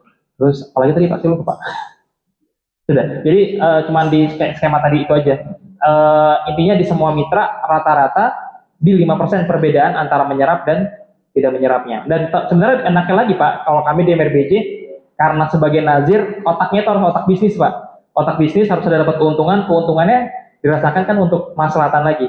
Contoh untuk harga panen Pak, harga panen itu sebenarnya sudah ditentukan di awal. Tadi mitra-mitra yang saya jelaskan, contoh misalkan LRD, range harga panennya adalah 93 sampai 95. Kurban dong, itu di 90 sampai 95. Itu sudah ada tuh sebenarnya. Nah, jadi nanti ketika panen, itu beratnya, misalkan beratnya 25, ya sudah 25 dikali 93 atau 95. Itu harganya segitu. Nah, kalau kami di MRBJ biasanya, itu kan sudah ada harga panennya sekian. Kami jual dari nazir ke panitia kurban, misalkan jual 105.000 atau 100.000, ada keuntungan kan? Nah itu keuntungan bukan untuk panitia atau masjid, tapi untuk lembaga nazir wakafnya. Nah makanya kami di MRBJ ada keuntungan sekitar 30% tadi, itu ada dua keuntungan penggemukan plus keuntungan daripada penjualan. Nah makanya tadi kalau dari Al-Aqsa itu rata-rata mungkin sekitar 70% ya Pak Askal ya, itu hanya keuntungan daripada penggemukan saja. Keuntungan penjualannya belum tahu juga nih Pak, seperti ada lagi tuh, tapi belum gitu banyak. Tapi kalau misalnya itu dioptimalkan, ada keuntungan pengemukan plus dari lembaga nazir atau yang mengelola wakafnya tadi menjual ke panitia kurban angkanya sekian, berarti ada keuntungan. Gitu. Itu juga yang dibolehkan oleh BWI. Seperti itu. Monggo Pak Askal. Ya mungkin menambahkan aja sedikit dari bibit Pak ya. Pertama dari bibit. Bibit memang macam-macam Pak. Jadi tergantung kita kesepakatan sama pengelola itu. Kita mau beli bibit yang apa. Karena masing-masing bibit itu kan ada karakteristiknya ya, atau apa ya namanya ya. Jadi tapi biasanya mereka yang ahli kan, yang sudah ini. Jadi mana bibit yang tahan, maksudnya nggak gampang sakit atau apa itu yang dipilih Pak biasanya. Sama kedua itu adalah beratnya. Jadi ada kalau Bapak misalkan menarget mau saya yang hasilnya nanti 40 kg, itu nggak bisa bibit yang itu, ada bibit khusus yang bisa mencapai berat itu dalam kurun waktu 4 bulan digemukkan itu. Nah kayak gitu sih. Jadi di awal sudah ditetapkan seperti disampaikan oleh Pak Usman. Tapi insya Allah kalau dari apa yang saya jalani kemarin, mereka itu sudah berpengalaman, jadi tahu bibit yang optimal yang untuk bisa di program penggemukan itu apa. Jadi yang nggak gampang sakit atau apa. Terus ini ternyata saya juga baru tahu kemarin, kan saya tanya pengorban kita itu banyaknya kambing. Kenapa kok nggak mau kambing? Ternyata simpel Pak, ternyata. Jadi kalau domba itu bisa dikumpulin satu kandang beberapa domba. Kalau kambing nggak bisa Pak katanya. Iya, jadi harus satu-satu kandangnya di kota itu. Makanya kalau peternak kambing butuh lahan lebih gede. Karena satu kambing satu kotak, satu kambing satu kotak. Kalau ini bisa 6 sampai 7, 8 itu bisa koloni kalau domba gitu. Ya. Kemudian tadi dari Bapak apa ya? Bukan, maksudnya poinnya apa ya tadi ya? Oh ya, pembagian sebenarnya, ini ya soal resiko. Tadi udah disampaikan. Jadi insya Allah Pak, karena gini simpel sih hitungannya kemarin ya. Resikonya kan 3 maksimal 5% yang meninggal misalkan. Kalaupun asumsi terburuknya 5% yang meninggal, keuntungan masih ada. Gitu. Maksudnya mungkin berkurang aja. Kalau tadi saya dapat bersihnya 20%, paling cuma jadi 18. Ya. Tapi kan masih untung gitu. Jadi ini insya Allah relatif ini yang penting yang merawat itu ahlinya gitu ya. Karena ada ilmunya Pak. Ternyata saya kemarin banyak belajar tuh dari mereka itu. Karena sering tiap bulan ke sana. Jadi itu pakannya juga bagaimana komposisi makanannya itu nggak bisa lah kita ternyata ya ada ilmunya lah, kita nggak ini. Nah mungkin juga menambahkan yang dari Masjid Kuba ya, tadi ya sempat pertanyaannya bagaimana meyakinkan ya. Mungkin saya share sedikit apa yang saya lakukan. Sebenarnya gini, pertama itu adalah kita harus punya mindset yang sama ini di antara DKM dan yayasan, bahwa DKM ini adalah pelayan jamaah, itu nomor satu, udah ya. Kedua, mengenai mau bergabung apa enggak, uang atau apa itu saja. Pengeluaran contoh ya di Al-Aqsa, pengeluaran tiap bulan itu 120 juta. Ya, baik segala macam kegiatan lah, imam, muadzin, terus ustad, terus apa itu pembagian beras, apa pokoknya semua kegiatan yang ini ada klinik berobat gratis, klinik gigi gratis, itu perlu biaya seperti itu. Terus dari mana sumbernya kan gitu mikirnya. Selama ini dari sedekah jamaah. Nah kalau yang tiba-tiba nanti kita kan nggak tahu takdirnya. Yang bisa sedekah sebanyak rame-rame gitu, kalau nggak ada dari mana? Masa berhenti kegiatan itu semua? Kan enggak. Jadi saya buka pikirannya gitu. Jadi kita pengurus harus bisa memastikan pendapatan ini harus cukup minimal mengcover bulanan itu gitu loh. Bagaimana kita bisa berkembang lagi kalau dananya nggak ada gitu. Jadi itu yang saya tanamkan. Oke, berarti apa? Makanya kalau di Al-Aqsa yang sudah berjalan apa toko? Toko itu sebulan cuma belasan juta. Kebutuhan 120 juta. Masih jauh gitu. Jadi makanya begitu dapat dari MRBJ mengenai wakaf dana produktif segala, nah kita dorong dan alhamdulillah terus terang kami baru mulai nih Pak, baru menyusun timnya, udah alhamdulillah mereka mulai sadar gitu. Kita ini kan ada masanya ya Pak ya, ke generasi penerus ini jangan nanti kita nggak ada masjidnya kesulitan gitu. Kalau bisa kan masjidnya itu aman secara operasional, kebutuhan operasional yang minimal itu udah terjamin tanda kutip ya gitu loh, supaya kita gitu. Makanya kalau pas kita ke mana Jogokarian segala, mereka punya sawah untuk industri, punya penginapan untuk penghayatan. Nah itu kan untuk membiayai operasional masjid, memastikan cukup gitu. Dan faktanya Pak, sedekah-sedekah yang rutin itu kan habis, hilang untuk operasional. Ya, ini saya kalau ke para donatur, saya bukanya gini, itu habis selesai. Tapi kalau wakaf produktif Pak, uang Bapak nggak habis, pahala ngalir terus. Karena hasil pengembangannya lah yang dipakai masjid terus. Ini yang saya pakai gitu. Jadi membuka mindsetnya itu harus gitu. Mereka senang malah, oh iya, gitu loh. Berarti kalau sebelumnya tiap bulan misalkan dia nyumbang 1 juta habis, setahun 12 juta habis, pahalanya habis selesai operasional. Tapi ini enggak, 12 juta Bapak ada terus, tiap tahun ada terus, sampai Bapak meninggal pun ada terus. Gitu. Nah ini caranya meyakinkan mereka gitu bahwa ini tuh memang suatu jalan yang diberikan oleh agama kita gitu loh, iya kan? Kenapa nggak kita manfaatkan gitu? Tinggal soal pemahaman aja sebenarnya, kan gitu. Mungkin itu ya kiat yang bisa disampaikan juga. Ini yang kita lakukan. Kemudian tadi kan ada pertanyaan bagaimana meyakinkan ya Pak ya? Meyakinkan ya kita sudah tahu lah. Pertama ya amanah, transparan. Tapi khusus untuk korban nih Pak, saya cuma ada kiat-kiat kecil untuk korban itu. Ternyata ini kita juga berdasarkan apa yang berjalan tiap tahun nih, saya sharing terus sama Pak Pras, teman-teman MRBJ. Dulu kita juga pernah Pak lewat RPH waktu pandemi. Jadi dipotong di sana kan gitu. Daging tiba-tiba datang ke sini. Ternyata itu ada sesuatu yang hilang Pak. Gitu loh. Pengorban itu ada yang mereka ini, beberapa pengorban itu ternyata lebih senang kalau mereka ngelihat langsung binatang korbannya disembelih, bahkan ada yang minta dia yang nyembelih kan gitu. Nah kita tadi sebagai pelayan jamaah, kalau bisa memfasilitasi itu, orang akan percaya ke kita, mau ke kita enak. Karena ini fakta nih Pak Pras. Tahun lalu pengorban di Al-Aqsa itu ada yang dari MRBJ Pak. Saya ketemu loh Pak, kalau di sini. Iya Pak, soalnya di MRBJ nggak disembelih di sini ya kan Pak. Jadi dia pengen nyaksiin sendiri Pak. Itu. Ya karena kita pengurusan tahu loh Pak kalau di sini ya Pak Askal karena kalau di sini saya bisa ngeliat gitu. Jadi ada hal-hal kayak gitu itu ya yang sepele. Kemudian yang penting lagi juga ini Pak. Mungkin Bapak tadi sudah cerita sebenarnya poinnya. Ternyata di RT Bapak nggak mau tuh di masjid. Kenapa? Kalau saya lihat Pak, para pengorban ini banyak juga yang pingin pembagian daging kurbannya itu ke sekitarnya dia, gitu loh.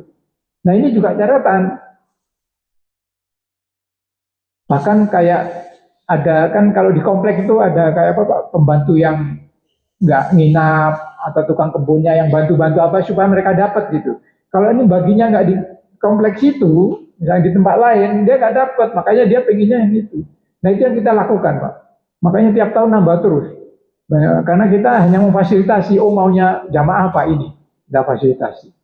Jadi ya memang lebih repot Pak. Karena menyembelih segitu banyak itu dalam waktu yang terbatas, tantangan tersendiri. Nggak bisa asal.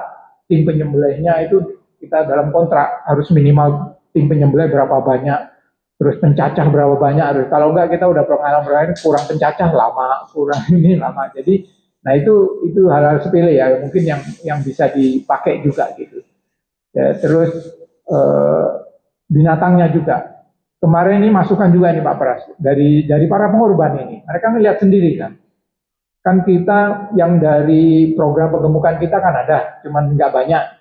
Yang banyak itu kambing, sapi kan dari provider. Mereka kan bandingin tuh, karena di lokasi kan kita ada kandang-kandangnya itu sebelum kita. Ternyata yang dari kita itu lebih bagus Pak.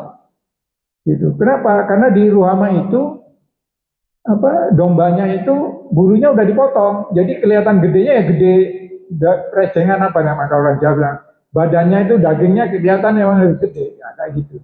Sementara kalau dibeli di lain kayaknya bulunya yang ini, kayak gitu-gitu.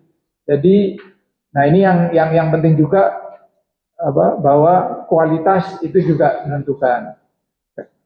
Karena dulu ada juga yang akhirnya dia beli di luar, dibawa ke kita untuk ini, boleh, kita ya bolehin juga gitu. Kalau kita cuma melayani gitu, kalau ada yang ini. Tapi kita nyediain kambing, domba, sapi, kalau ada yang nggak mau, ya nggak masalah. Tapi kita sediain, ada. Terserah yang maunya apa, kita maunya jamaah, kita sediain. Memang lebih repot, tapi ya itulah. Trik-triknya ada di situ sih sebenarnya. Membangun kepercayaan itu ya sebenarnya kan harapannya jamaah itu terpenuhi. Itu aja sih sebenarnya. Mungkin itu. Nah saya mau nanya sebenarnya satu tadi di awal ini. Pak Pras, Mas Usman ya. Ini kan program kita ini musiman ini.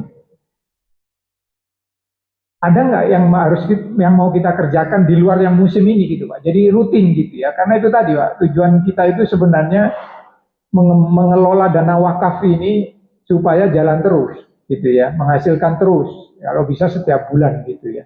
Mungkin itu aja. Nanti mohon pencerahannya bisa kita mau ikutan sih soalnya. Terima kasih. Ya, terima kasih Pak Askal. Ini testimoni Pak ya, bukan kali RPC campaign ya. Saya campaign tadi pertama tadi aja lihat, ayo kita belajar dari tadi kita sholat jamaah karena kita kan ya insya Allah dapat 20 derajat lebih banyak daripada kita sendirian ya.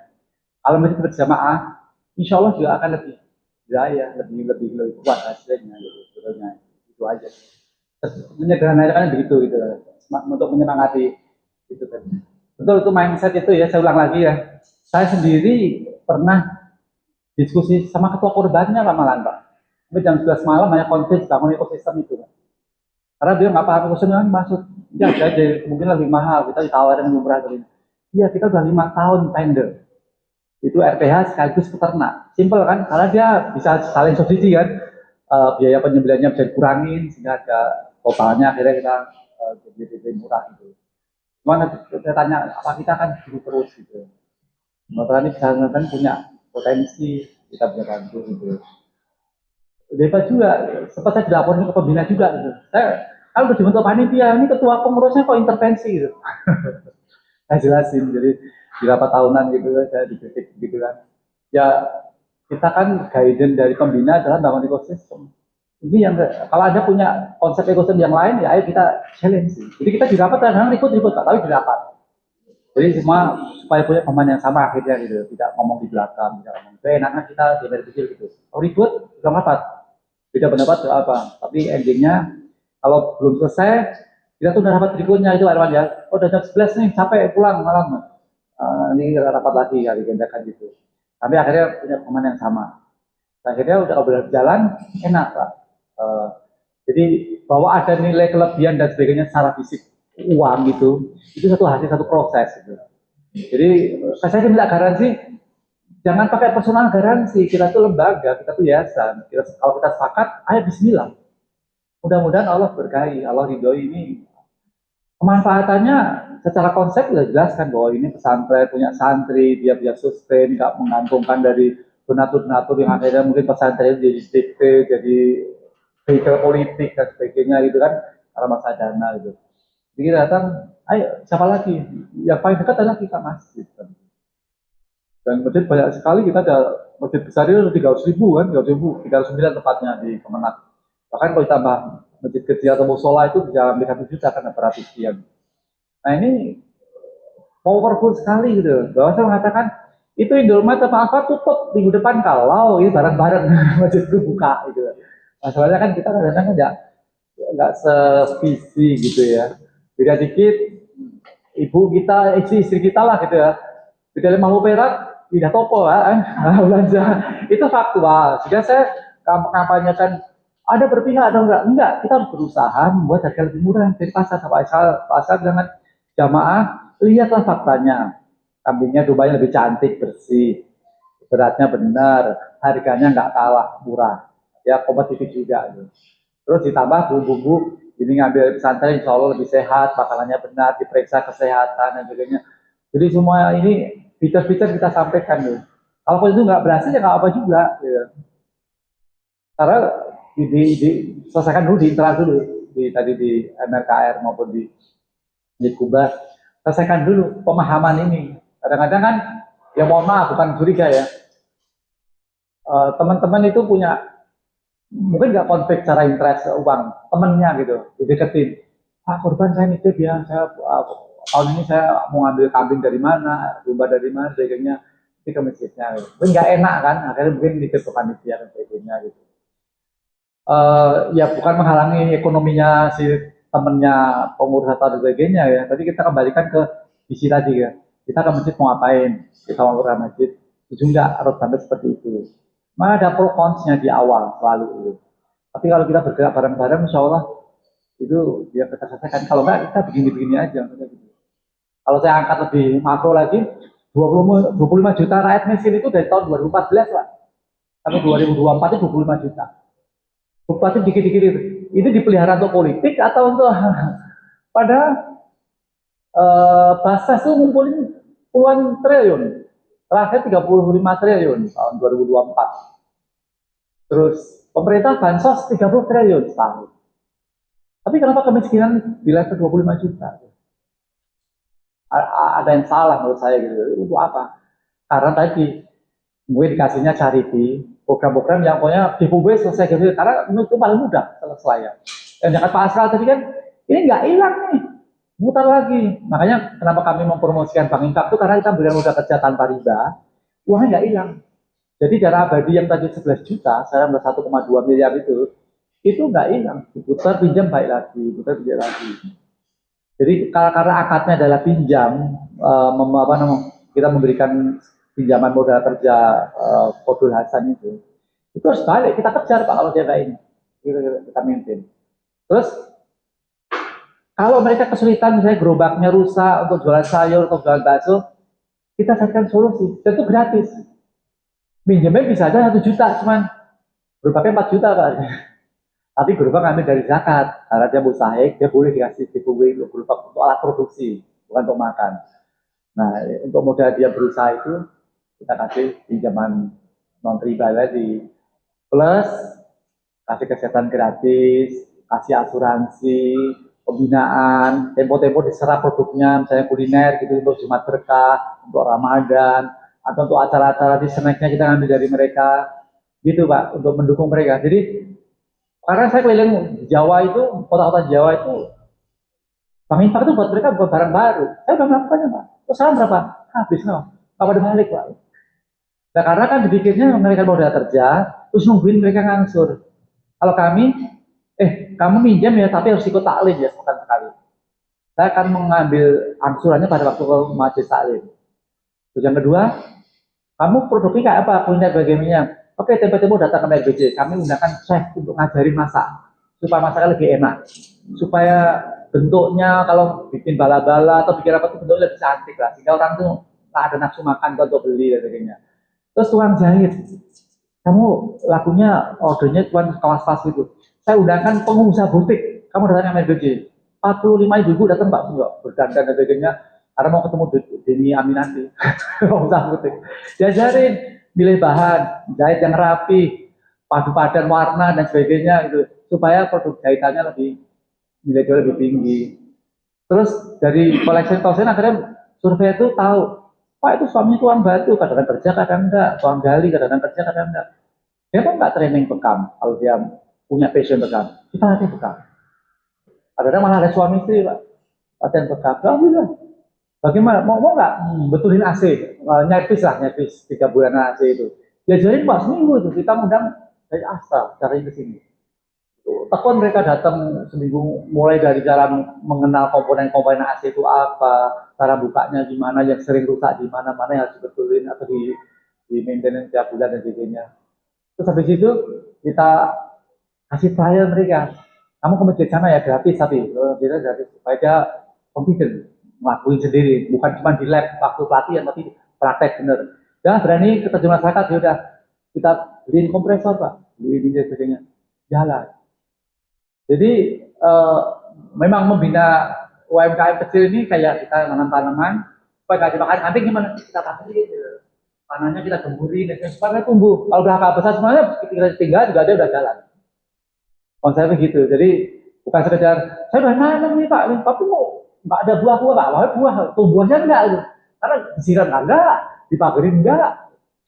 Jadi buahnya sih tumbuh betul. Makanya nih saya bilang Kak beritahu Pak, ini langkah first step Pak. Yang Bapak sampaikan tadi step 2, step 3, nanti ya kita menuju ke sana. Kita mulai dulu. Bahkan ternyata ada 2 pertanyaan dari 2 masjid kan, Pak kita belum solid di pengurusnya. Wah ini step 0 nih, udah lagi dulu tuh. Ini beresin dulu. Karena kalau enggak Pak Askar turun tangan nih ketua yayasan sampai datengin ke Ruhama ya. Ruhama datang ke sana saya kan bilang Pak Askar kalau datang saya ajak saya dong gitu. Saya biasanya suka disiapin makanan. Jadi kalau kita datang ke lapangan akhirnya punya feeling lebih gitu loh. Ya sekarang kan ada 1.700 Pak ya. Dan kerja cuma 11 Pak. Kita ceknya punya usaha. Jadi ini karena ini program yang lebih serius ya, bukan giveaway. Jadi harus punya usaha minimal 6 bulan atau 1 tahun gitu. Jadi kalau baru coba-coba kita belum. Ada ikut pendampingan yang lain dulu aja. Sampai kita monitor. Nanti kalau udah masa itu berarti dia stabil. Jangan dia ikut-ikutan temennya gitu Pak. Karena kalau di level bawah itu gini Pak. Kalau ini ada misalnya ngangsur nggak ada enteng.